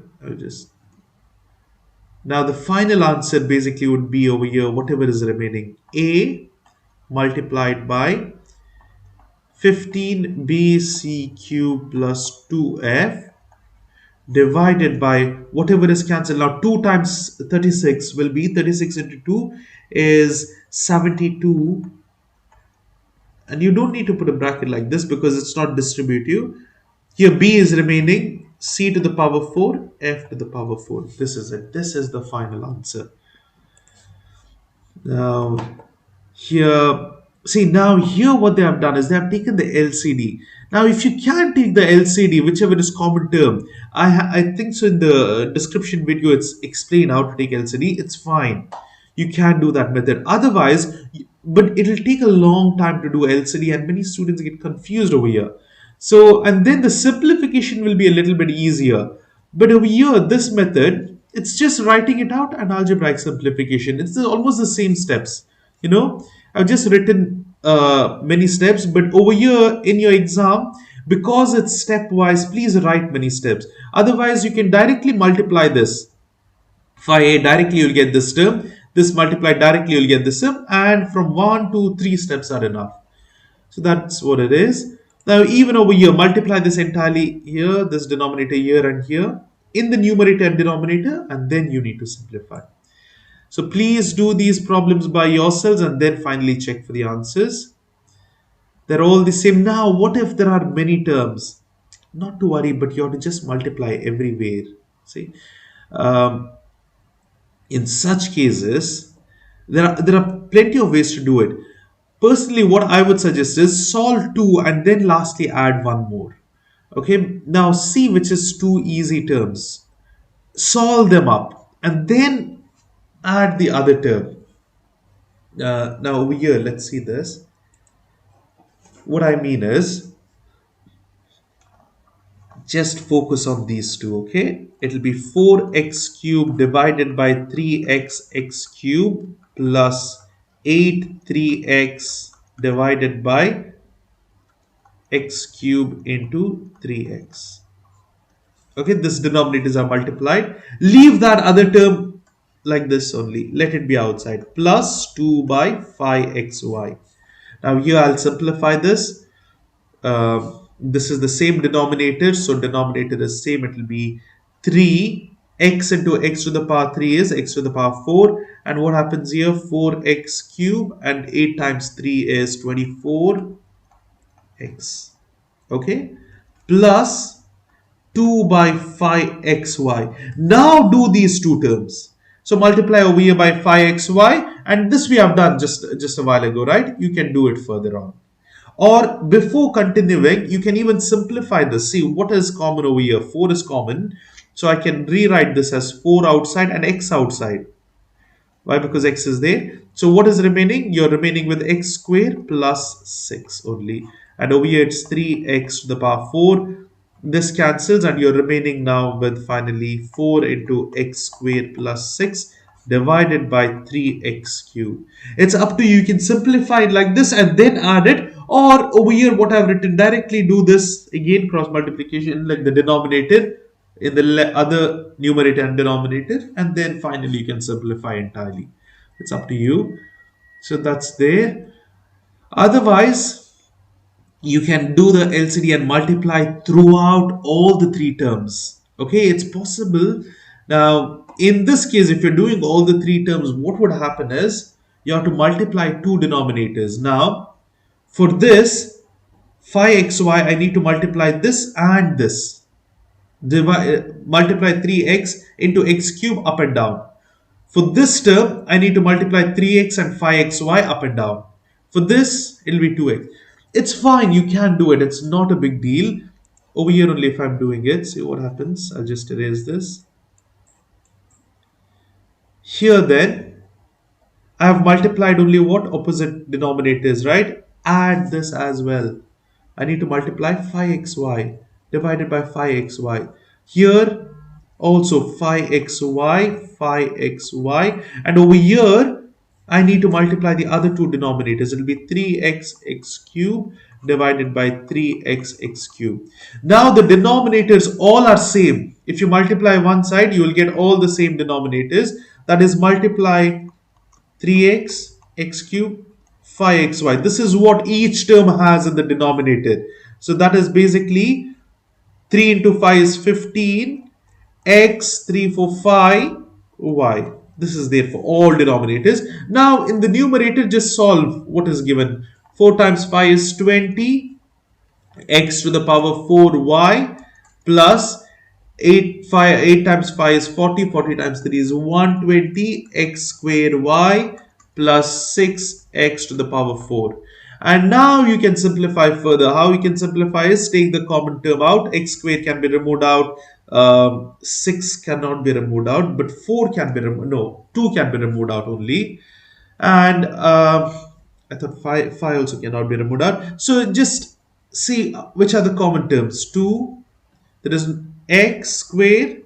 So you're remaining with 10x to the power square y plus 60. Only x squared is gone, so only y remains, plus 3x squared divided by, here you have 15x squared y. This x squared cancels. You're remaining with so much, whatever is remaining. So this is one more method. You can see the final answer over here. What did I miss? Oh, I'm so sorry. I've written this wrongly. What is this? X to the power 5. So, my bad. So this must be x to the power 5. 5 cancels. It will be x to the power 3. Okay. When you solve it, it will be 15 x to the power 3y Please write the question properly. Whatever is simplified, you get the same thing. See here, now what they have done is they have not removed 2 out. If you multiply 2 inside, we have 20 itself. 20x squared y, 120y, 6x squared, only divided by 15x cube y. It's the same thing. They have only taken the x square out. They have not taken 2 out. So if you multiply 2 inside, it's the same thing. Now, don't worry about these minor details. Why? Because even this is correct answer. Even this is a correct answer. There are many correct answers. As long as you simplify, that's enough. They're all correct. Okay? So because it's writing, when the teacher corrects it, he or she will understand you have done it properly. That's more than enough, and you will get the marks. Over here, we have same concept. Here also it's the same concept. Please do it by yourselves. You can do it all together at once. When you're multiplying, you must multiply 2 denominators over here and like that, or you can do it individually. I mean, not individually, 2 terms and then add it up. So it depends. Sometimes, right? It's if there are 2 weird terms, it's better to solve 2 terms first and then solve it up. So it's up to you. We also same thing. Now, one thing you must remember, we have done similar problem, but you need to split this into factors and then solve it up. Split it into factors and then solve it up here also. And this is how we get it. See, factors first split it and then see which is common, and then whichever is not there, multiply it to each other. You can see here x minus 8 is already there in both. So don't need to multiply it again and again. Just multiply what is not there. 5 is not there here, x plus 5, so multiply here. X plus 2 is not there here, so we multiply and divide by that. Same thing here. And similar problems again. Please do it by yourselves and then check for the answers. Here also it's the same thing. And that's it. So, see, sometimes they have simplified, sometimes they have not. Here, generally, it is okay if you simplify this further. If you're getting an imaginary number, then leave it. But otherwise, you can put it in the calculator and then 4x cubed minus 12x plus 3 can be factored out again. Okay, you can write this also like this. X plus something and x minus something. So that's how we solve this rational functions problem. The only way to understand this better is practicing more problems. When you practice more problems, you start, understanding it thoroughly, and you will understand some mistakes, some common mistakes are there. You will avoid those mistakes. So please do write and practice more problems. Question number 20 is to recognize and solve inverse and combined variation equation. It is mainly real world problems over here and understanding and reasoning problems. Here we have a problem on communications. On average, the number of calls C each day between 2 cities is directly proportional to the product of the population P1 and P2. Let's write this over here. Oh, sorry, they have already given the formula. Anyways, see, the call C is proportional. That means C is proportional to P1, P2 of the cities and inversely proportional to the square of the distance between them. Inversely proportional to the square of distance. That's the thing. And that is C, that is given over here. C equals P1 P2 by D square. If it's proportional, when you make it equal, there will be a constant of proportionality K. So that has been added. Use the function and the population and distance information in the table. Even this is not given, you can write it out, okay? But generally this will be given. Now they have told for Birmingham, till Birmingham there's no distance, it's the same city, but the population is given over here. Birmingham to Indianapolis, they have given the population of Indianapolis over here and then the distance between these two. Same way from Birmingham to Tallahassee, it's over here the distance and the population, and to San Francisco over here the distance and the population. See, this will be, depends on which city they're asking. They have asked us to find the average number of daily calls. Sorry, the average number of daily calls between Indianapolis and Birmingham is 16,000. So Birmingham over here, Indianapolis over here. That is 16,000. Find the value of K round to the nearest 100. We need to find the K value. K value is constant for this, all the time. So let's just solve it up. Let me see. They have told what? Indianapolis and Birmingham. This one we can use just this thing, or you can use Indianapolis and Birmingham like this also. It's fine. Now the value C is equal to K P1 P2 divided by D squared. What is the C value given over here? 16,000. That is equal to K is unknown. I will take first as Indianapolis. The population is 872,680. And what is P2? That's Birmingham population. 210,710 divided by what is D squared? The distance between those two is 479. Sorry, 479 whole square. Now to find K, keep K over here and take everything to the other side. It will be 16,000 multiplied by 479 the whole square divided by 872,680 multiplied with 210,710. Just put in the calculator, you'll get the answer. We will do it now. So here, make it fractions. 16,000 multiplied with 479 squared, and over here divided by 872,680 multiplied with 210,710. Okay, I hope all the values are correct. The answer is, it's 1.9 and it's 2 into 10 to the power minus 3. Okay, K is 2 into 10 to the power minus 3. Generally, they don't write it in terms like this. They might write it in decimal. This is also correct if it's written. Or we can write this as, take the decimal over here, 1, 2, 3. Okay, it's 0.002. Let me just do 1, 2, 3. Yes, that's the correct answer. It's 0.002. Let's just check. Oh, I'm sorry. It is 0. Let me just check over here. I just realized I'd written the question wrong. It's 16,000. I guess many of you have guessed it already. It's 16,000 here. Now I'm going to get the answer 0.02. Okay, 0.02, not two zeros. And it should be minus 2. If it was minus 2, it'll be 0.02. Okay, this is the answer. But now in our question, in our solution set, generally they'll give you in terms of 0.02. So let's take that one. That's the answer. Now this value K will be used for the other places, for the other problems. Now they are told to find the average number of daily calls between Tallahassee and each other city listed. Now what this means is, you need to find the C, the same formula, C equals K P1 P2 divided by D square, right? You need to find C with this. Sorry, this is Tallahassee only. This. All these three. Birmingham, Indianapolis, and San Francisco. C value is unknown. Other values will be known. For the first one, let's consider this to be 1. What happens? Birmingham, K is 0.02, the Birmingham population. I'll write Tallahassee population first.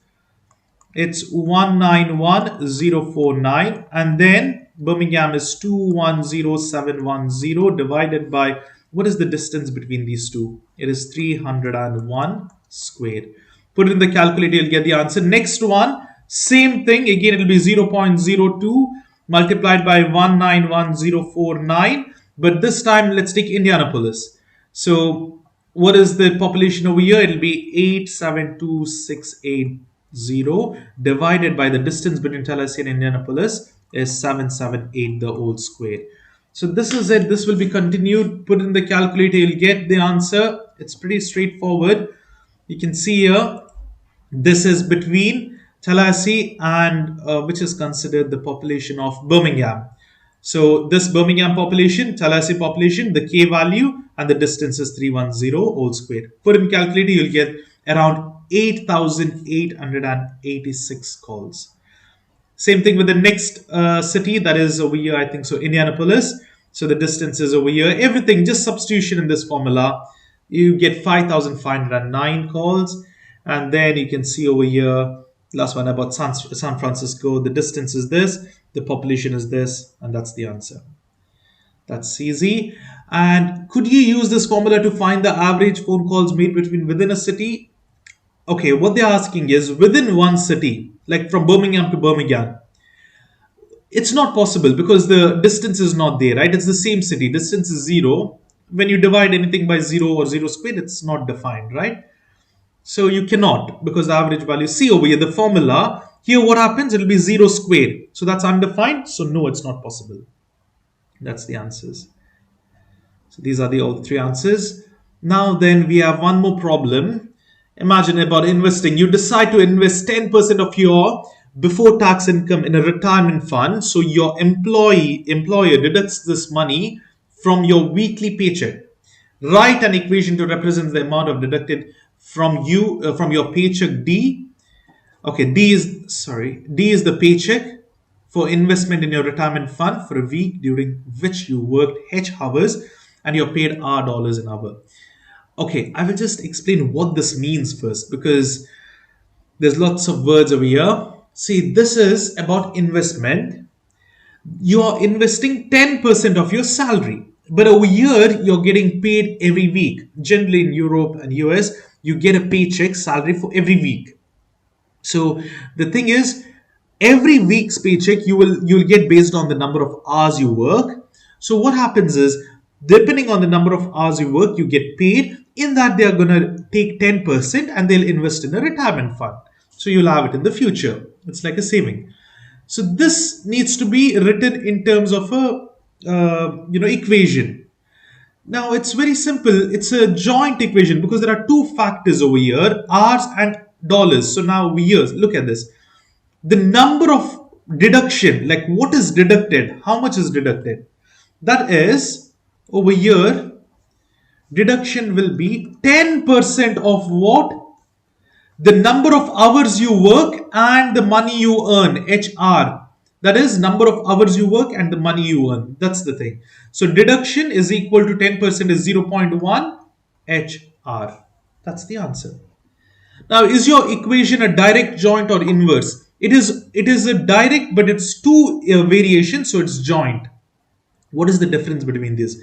Direct means there must be one only. If there was only one variable over here, both the sides, x equal y or x equal something like that, then it is direct.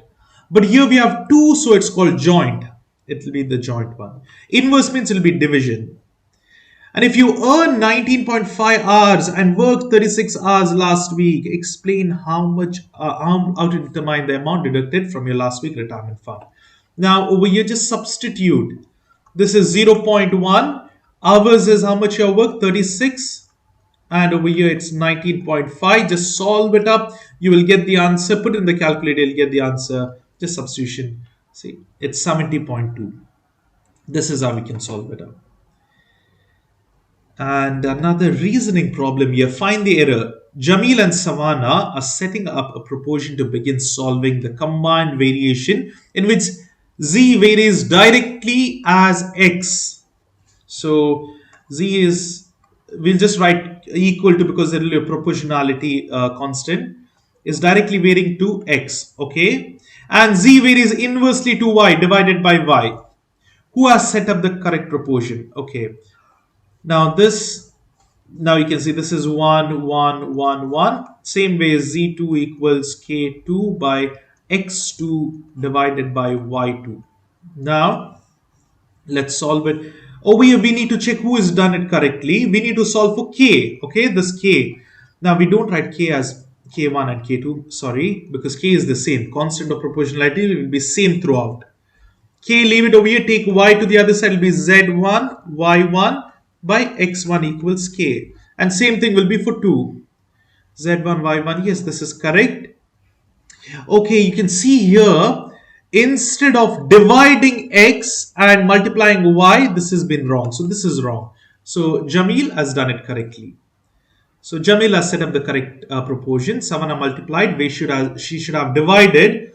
She has multiplied, and Vaishya should have divided. She has multiplied. She has done wrong. That's it. Very simple over here. Now, persevere. If A varies inversely as B, C varies jointly as B. Okay, let's just write it. There are too many things. A varies inversely as B. And over here they have told C varies jointly as B. That means C and B are joint over here. And B, okay, C varies joint, okay, no, sorry. I'll write it like this. C varies jointly as B and F. F varies directly as G. How are A and G related? Okay, so these are the parts of the proportionality. Now here let's try to combine them. A is inversely, but C is proportional over here, right? So what you can do is you can take this to the other side, F to the other side, and substitute B over here. Basically what happens, because we need F, that's why A equals 1 by B, right? Now what is B equal to? B equals C by F. I know that there must be K over here, but this is just for understanding. So you can write a proportionality symbol rather than equal to. This is technically correct. Now here B will be that side proportional to C and F. So here what happens is A is proportional to 1 by C, 1 by C, and F goes up. Okay, C by F, this is the thing. And now what is F and G proportional? They're same. So A must be proportional to G. So they must directly vary. So that is the answer. I hope this is clear. We are trying to substitute one over the other and other. And now finally what did we get? A is directly proportional to F and F is directly proportional to G. So they have basically like equated. So you can replace this. A should be directly proportional or directly varying with F. So G. So they both are the same. C is not at all asked, so you can ignore that. So A and G are directly related. Now here they have asked to explain something. Explain why some mathematicians consider every joint variation as combined, but not every combined as joint. Okay, this is simple. What exactly is joint variation? Now if I have A proportional to X and Y, this is a joint variation. This is basically a direct. A proportional to X is direct. A proportional to Y is direct. You're joining these two. A proportional to X, Y joint. But all the joint must be directly varying. Now what is combined? Combined can have inverse. A proportional to 1 by B. So this over here and A proportional to C by B. This cannot be joined. This is combined or inverse, because inverse and direct, see over here, sorry, inverse and direct are they together, so it is combined rather than joined. Mathematicians can consider every joint variation as combined, because when there are two or more you call it combined, that's fine, because there are two combined direct variations only. In joint there are two direct combined variations. However, in combined variation you have a combination of direct and inverse, so it cannot be joined. That's it. Over here the same thing. Here you can see there are two direct variations. This can be called combined because there are two direct variations. But here there are two variations. Yes, it's combined, but it's one is one is direct, one is inverse. So you can't tell joint. Joint is only when there are two direct ones. It should not be inverse. That's the reason. All come under combined variation, but not all come under joint. And that's the thing. And describe three real life quantities that vary jointly with each other. Now since they are mentioned jointly, it must be proportional. You can consider this as calories or food. Food or nutrition is proportional to height. In this is only for youth, when you're very younger stage of life, maybe less than 18 years or something. Height and weight. Okay, that can be proportional. You can write anything. Three real life. What have they written over here? Okay, it's about force, mass, and acceleration. So this is Newton's acceleration due to gravity. You know that force is equal to mass into acceleration. These both are combined variation. This is joint variation because they're directly varying. Don't write inverse. You can't do that. Jointly means both must be direct variation like this. And then over here, determine the types of variation for which 0 cannot be one of the values. Explain your reasoning. Now you might have seen direct variations. So A is proportional to X and Y. Apply 0, it's fine. No problem. But now inverse variation. Okay. if we make it equal to k divided by x, can x be 0? If x is 0 here, this is not defined. This is a problem. So remember, there can't be inverse variation. In a sense, there can't be 0 and inverse variation. Okay. So since division by 0 is undefined, the inverse variation functions or sometimes of combined cannot have the value 0 in the domain. That's the only thing. And that's the end of this particular question, question number 20. It's mainly reasoning question. So try to understand this thoroughly and then try to answer it. Understand what exactly direct variation, inverse variation, joint and combined variation means, and then it will be very easy. We are now in the question 21. It is to compare theoretical and experimental probabilities. Let's look into the first problem. Here we have a student who is spinning a spinner with 4 equal sections and 100 times are recorded over here. It's given. Find the theoretical probability of spinning blue color specifically.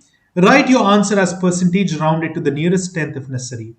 And then we need to find the experimental probability of spinning the same color blue. Write your answer as percentage rounded to the nearest tenth if necessary. First of all, experimental probability is something that is really done by a simulation or by a real experiment. Whereas the theoretical probability is what is supposed to happen theoretically. It's not really that will happen, but it might happen like that. But if there are lots and lots of tries, where instead of 100, if you do 10,000, then all these will come very close to 25% itself, all of them. Now we will see over here the theoretical probability. Theoretical probability.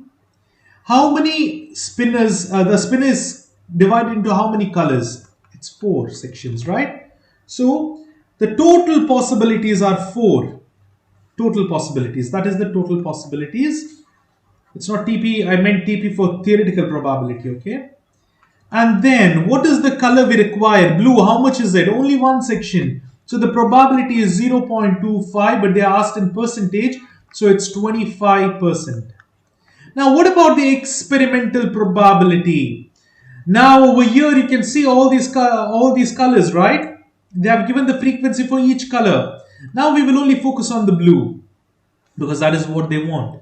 How many times blue occurred? It occurred 38 times divided by the total. You can add them all up or they have just given it 100. It is 0.38. That is equal to 38%.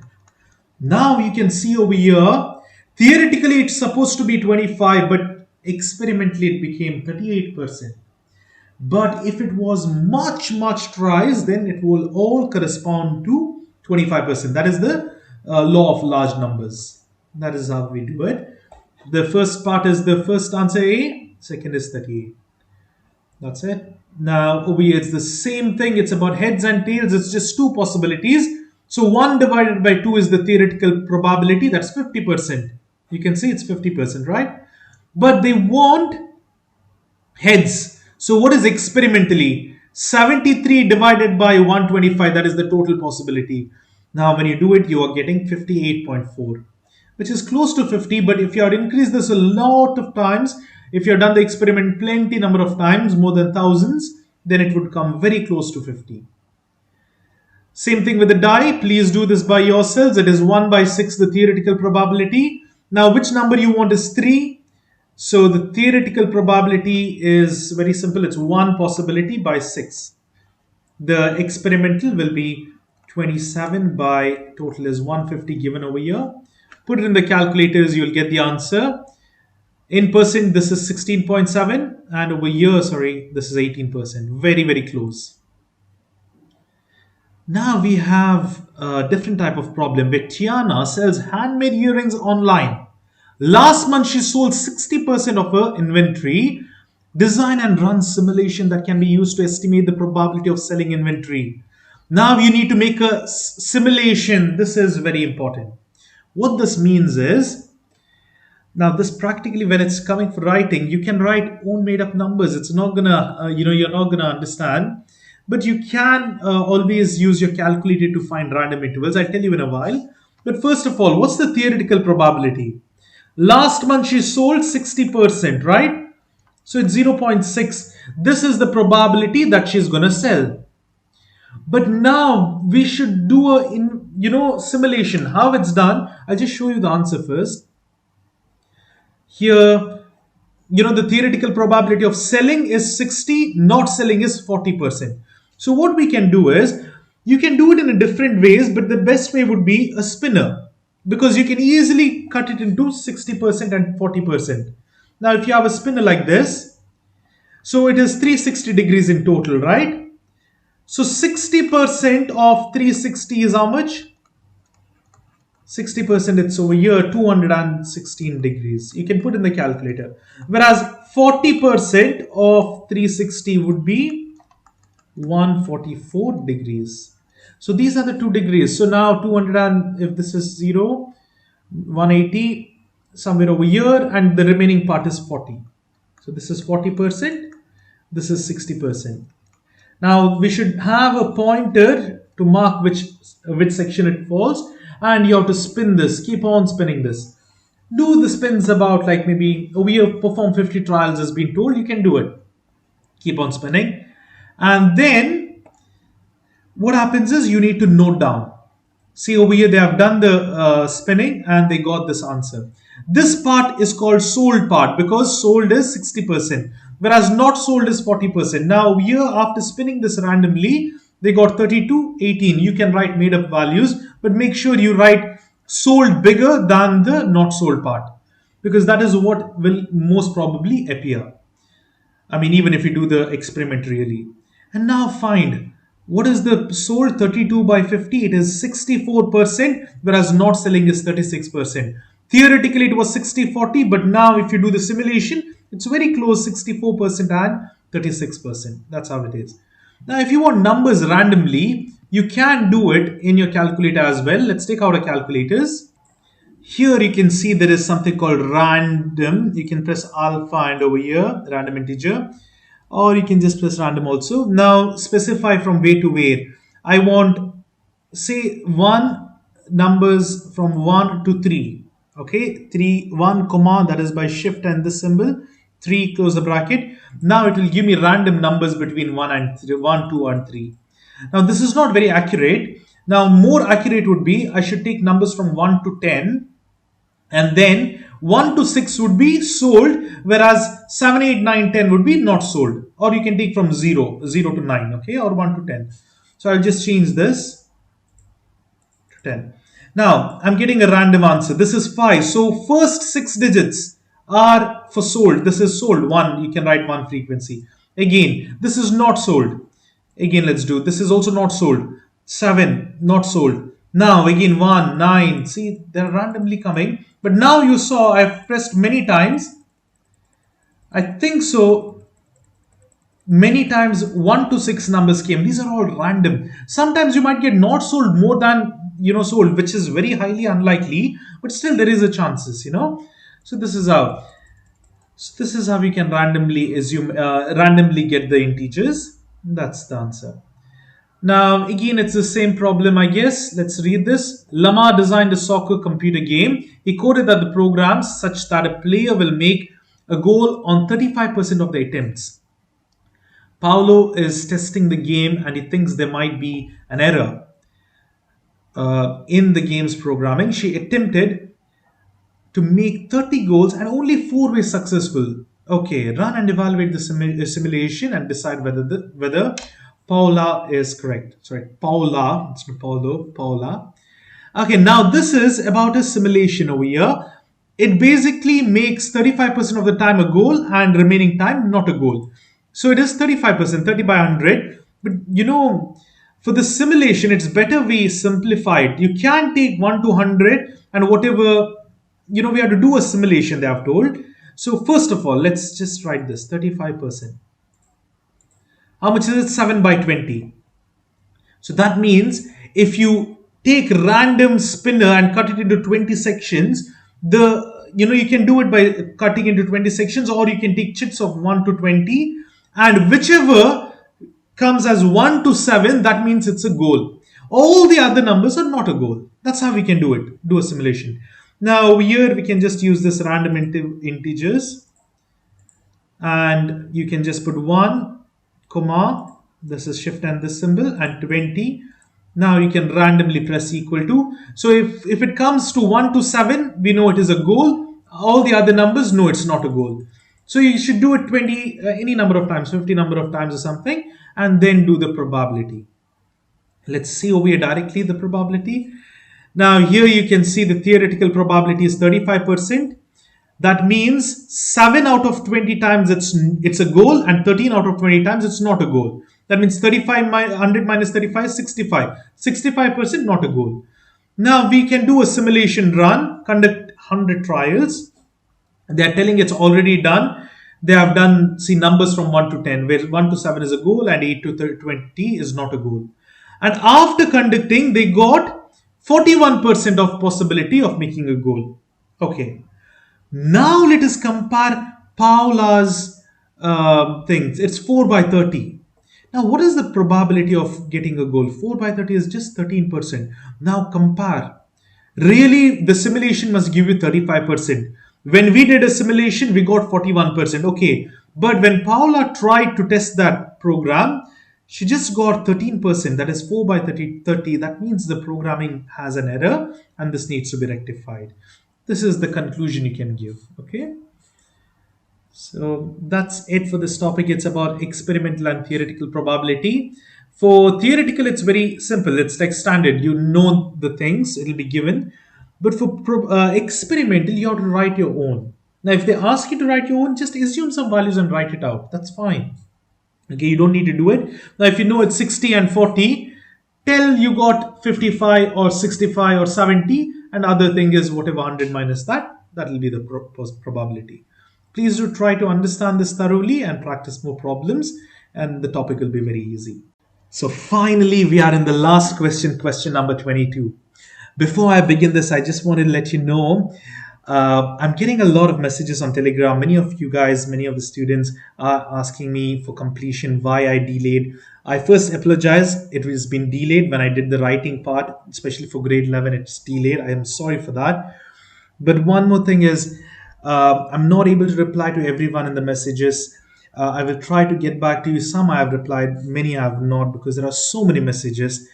And it has been really, really busy days for me from the last week because I had problems with my laptop. My laptop stopped working, so I had to retrieve all the data, get it to my other laptop, the software, this, that, the recording thing.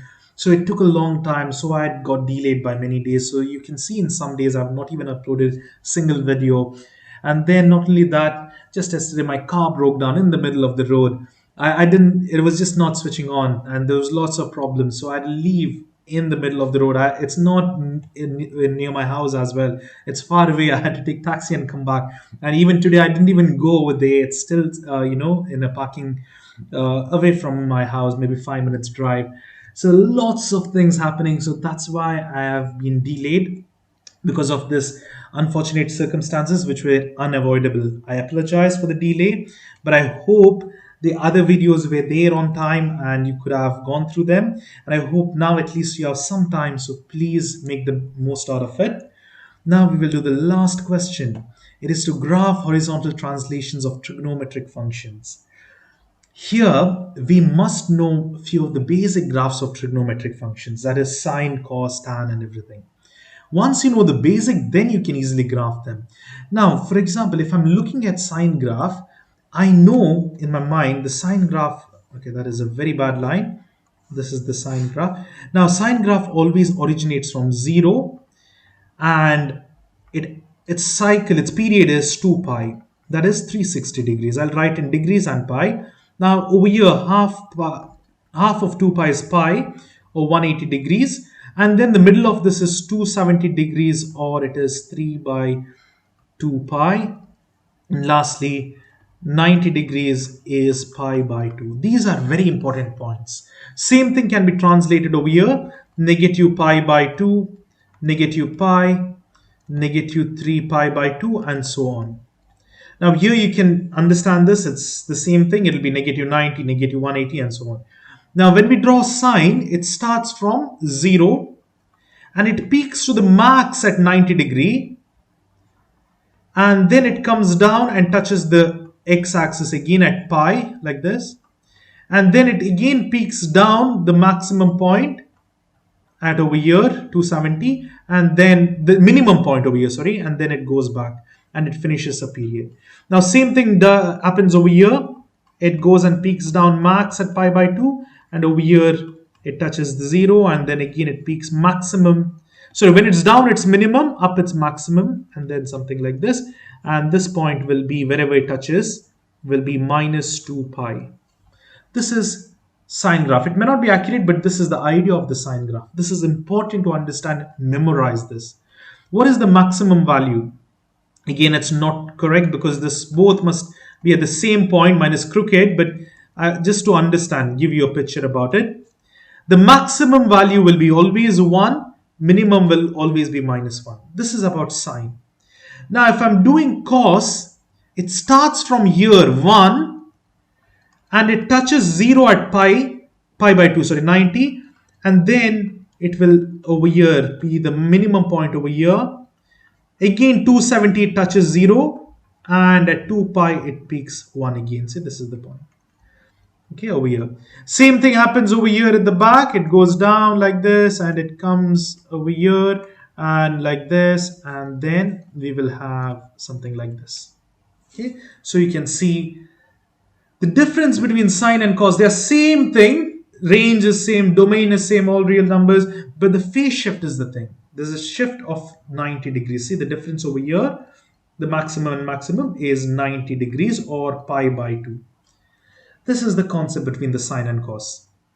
Now for a natural graph, there are few things which you must know. Amplitude is 1.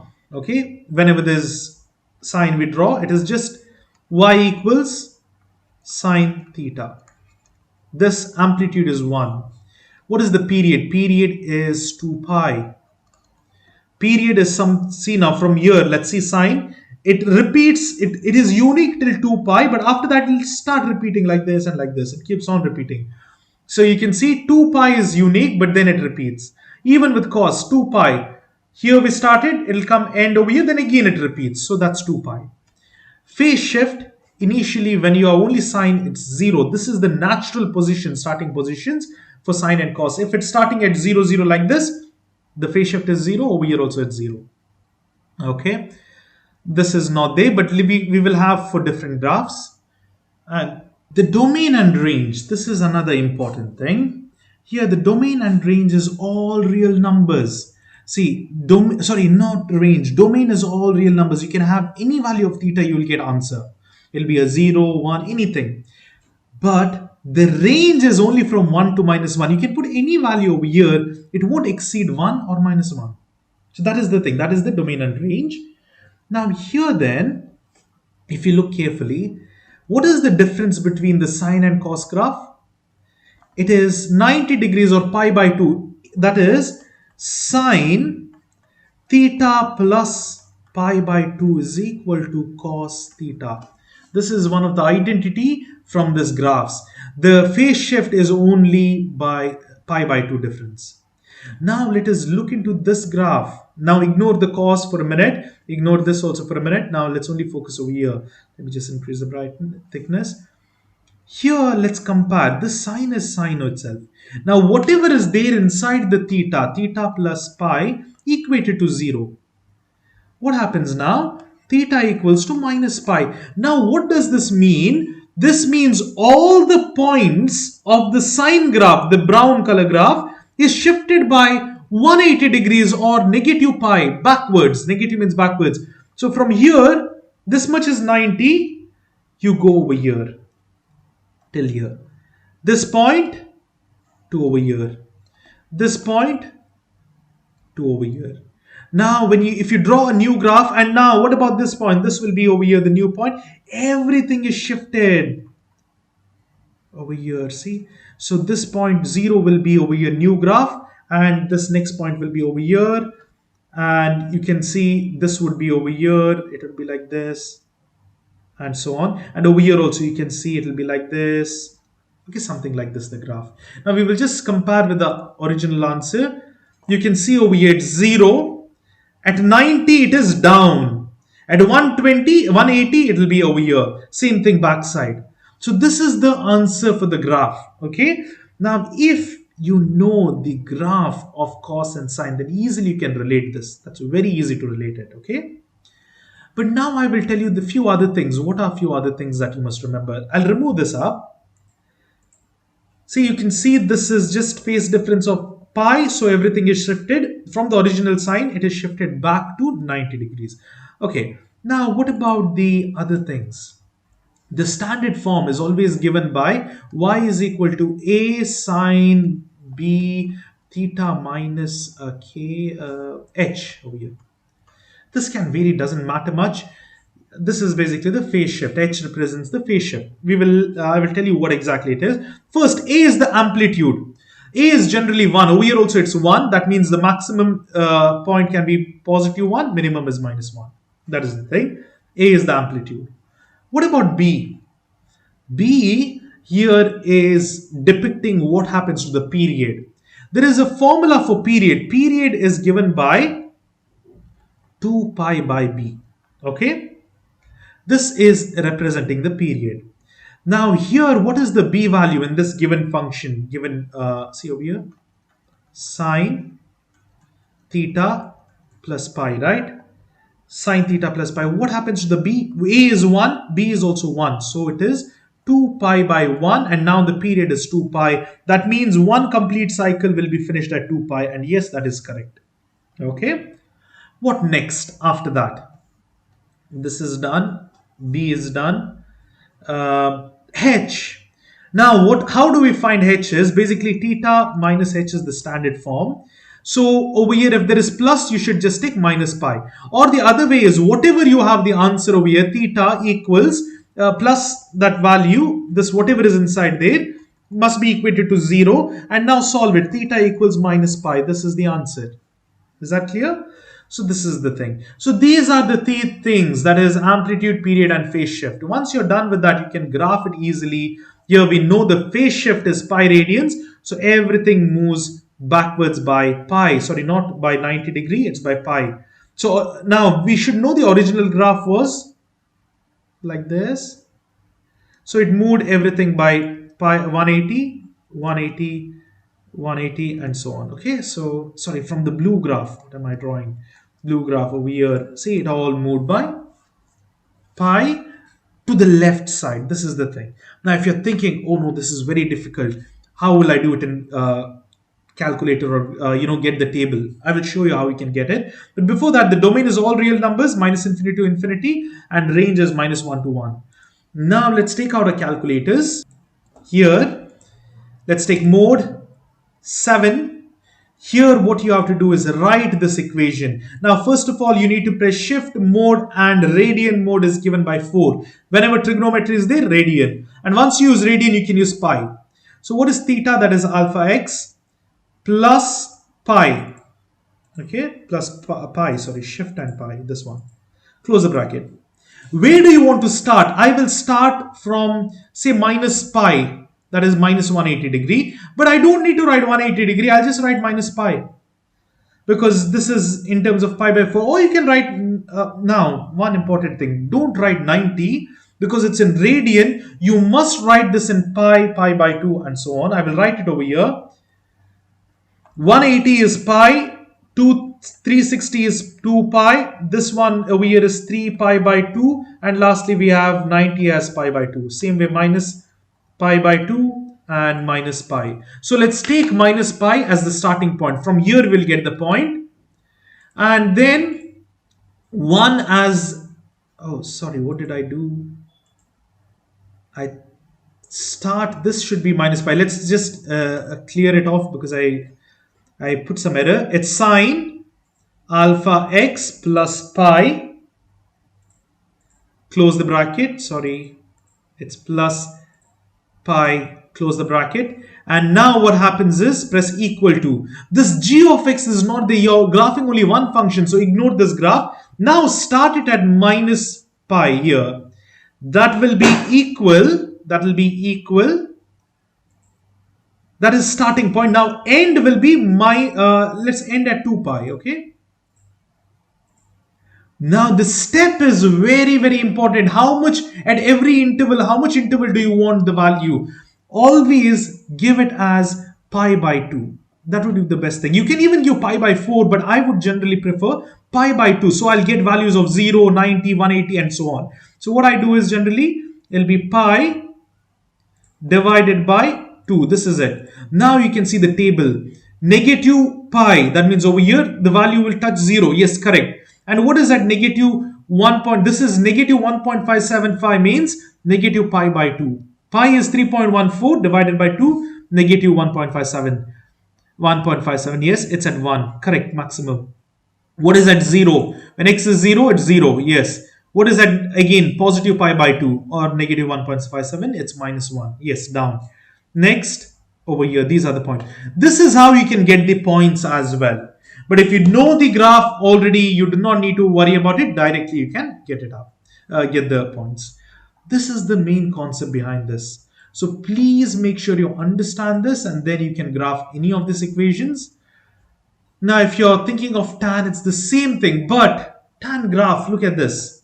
Is this tan graph exactly? No, there is some change, right? There's a change in the phase shift of tan.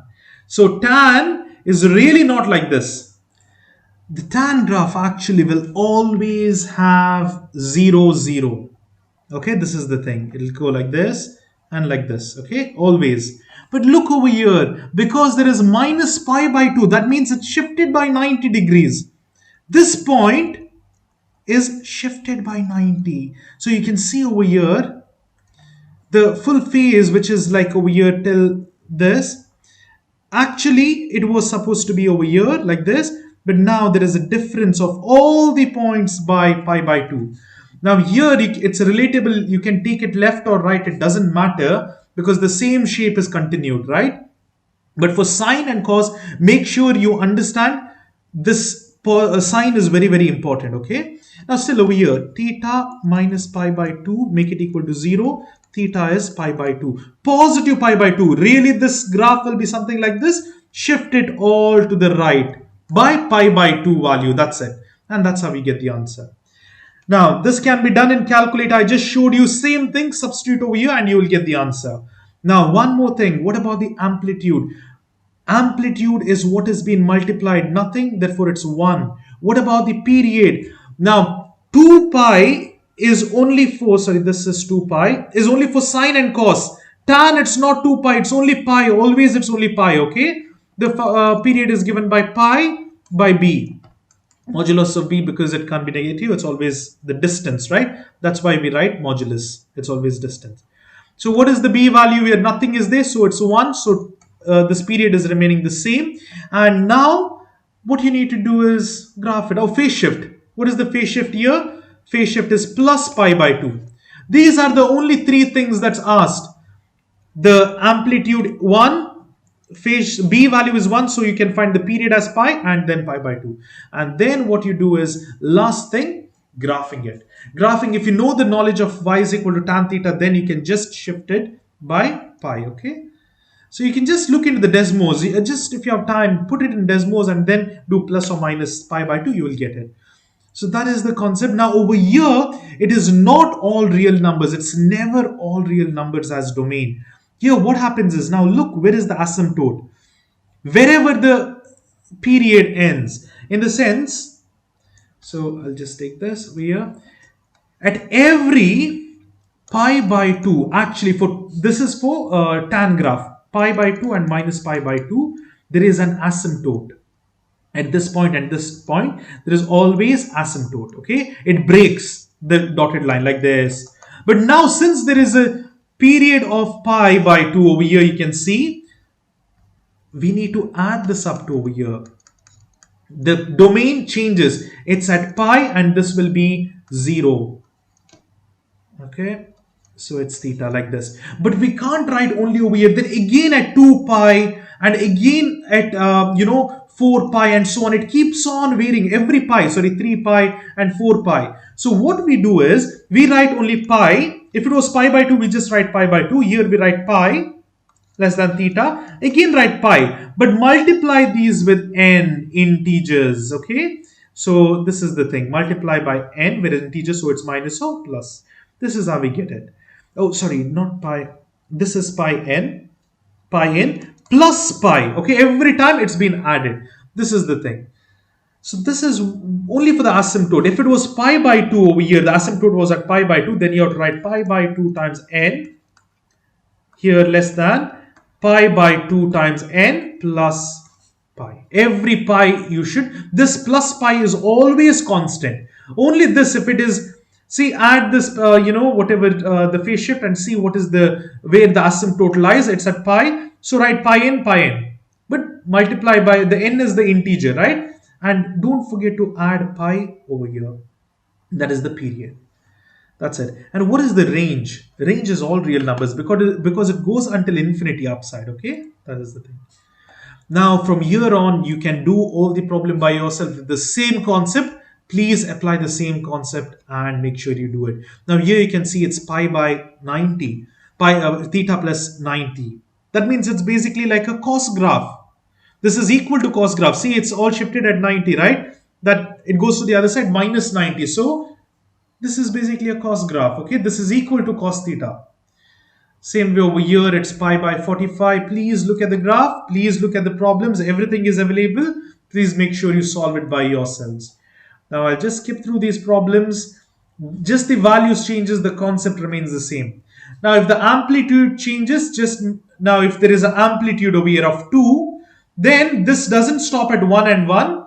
Amplitude 1 means from 0 it's 1, from 0 it's minus 1. It'll just shift. It's more like that, okay? It'll be till 2. This point goes up till 2. And over here, see, now we have 3 amplitude. That means in the graph, maximum point is 3, minimum is minus 3. Then the concept remains the same. I hope you have this presentation with all the solutions. Please do click on the description and download it and you'll get it.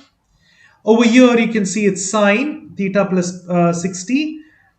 2 is there. This is the same concept what you have done, but the amplitude is 2, so maximum minimum value will be 2 and minus 2. Here it's half, the same thing. And now here the b value changes. That means the period shifts, period changes. I told you the period formula is 2 pi by b, isn't it? Now what is b value? B value is 3, so it's 2 pi by 3. This is the answer. Okay, 2/3 pi. Now if you look carefully, here it goes and it finishes its period at 2/3 pi. Now if you're finding this very difficult to graph, there is an easy way to understand this. Look, what is this exactly? And what is the period? These are two important periods. You can do calculator, we have done it already. Type this as it is, you'll get the answers. But one more thing is, always what is the shift that must be there, or half of this.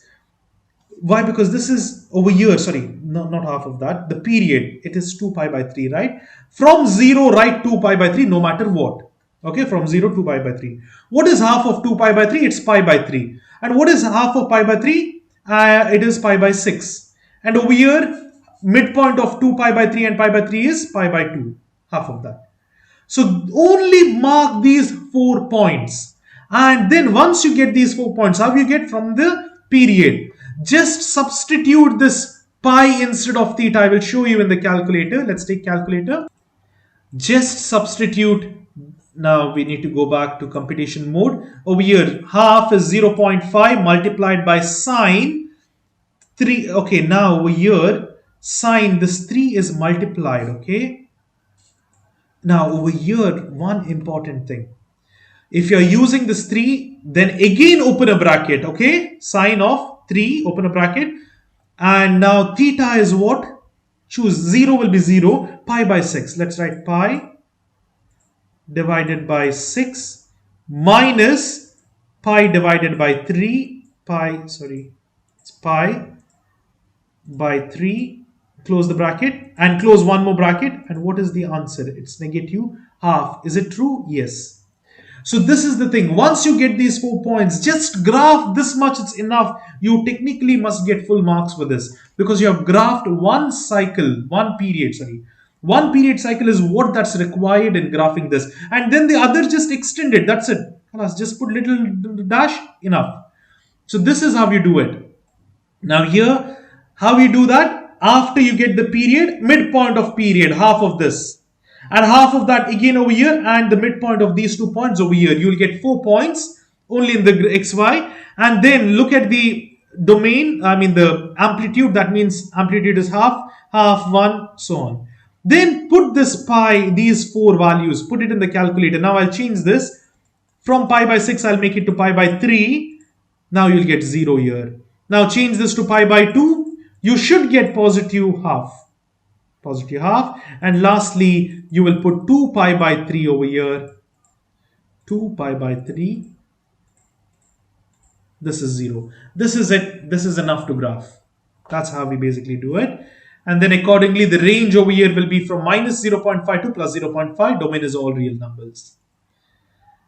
Same concept everywhere anymore. Just remember, get this period and then easily solve it up. So please do these problems by yourself. This is pretty easy. And even if it's 1/4, it's just that it'll be like this. 0.25 is the maximum, minus 0.25 is minimum. Now here, what I would personally suggest is instead of degrees, stick with radians. Because you need to convert your calculator. It's a big hassle. So how to convert this 30 into radian? In calculator, just divide 30 by 180. So it's 180. You'll get 1 by 6. So this is 1 by 6 pi. Doesn't matter what, you can write the same question as 1 theta minus 1 by 6 pi and then solve it up, or pi by 6 and then solve it up. So it's up to you, but generally it's better to keep it in radians. Or if you're comfortable with the degree, it's the same thing, doesn't matter. Now this one is a peculiar problem where we have plus 3. Whenever there is plus 3, the starting point of 0, 0 shifts to 3 points up. Now the midline is at 3. Can you see that? So this is the answer. Okay.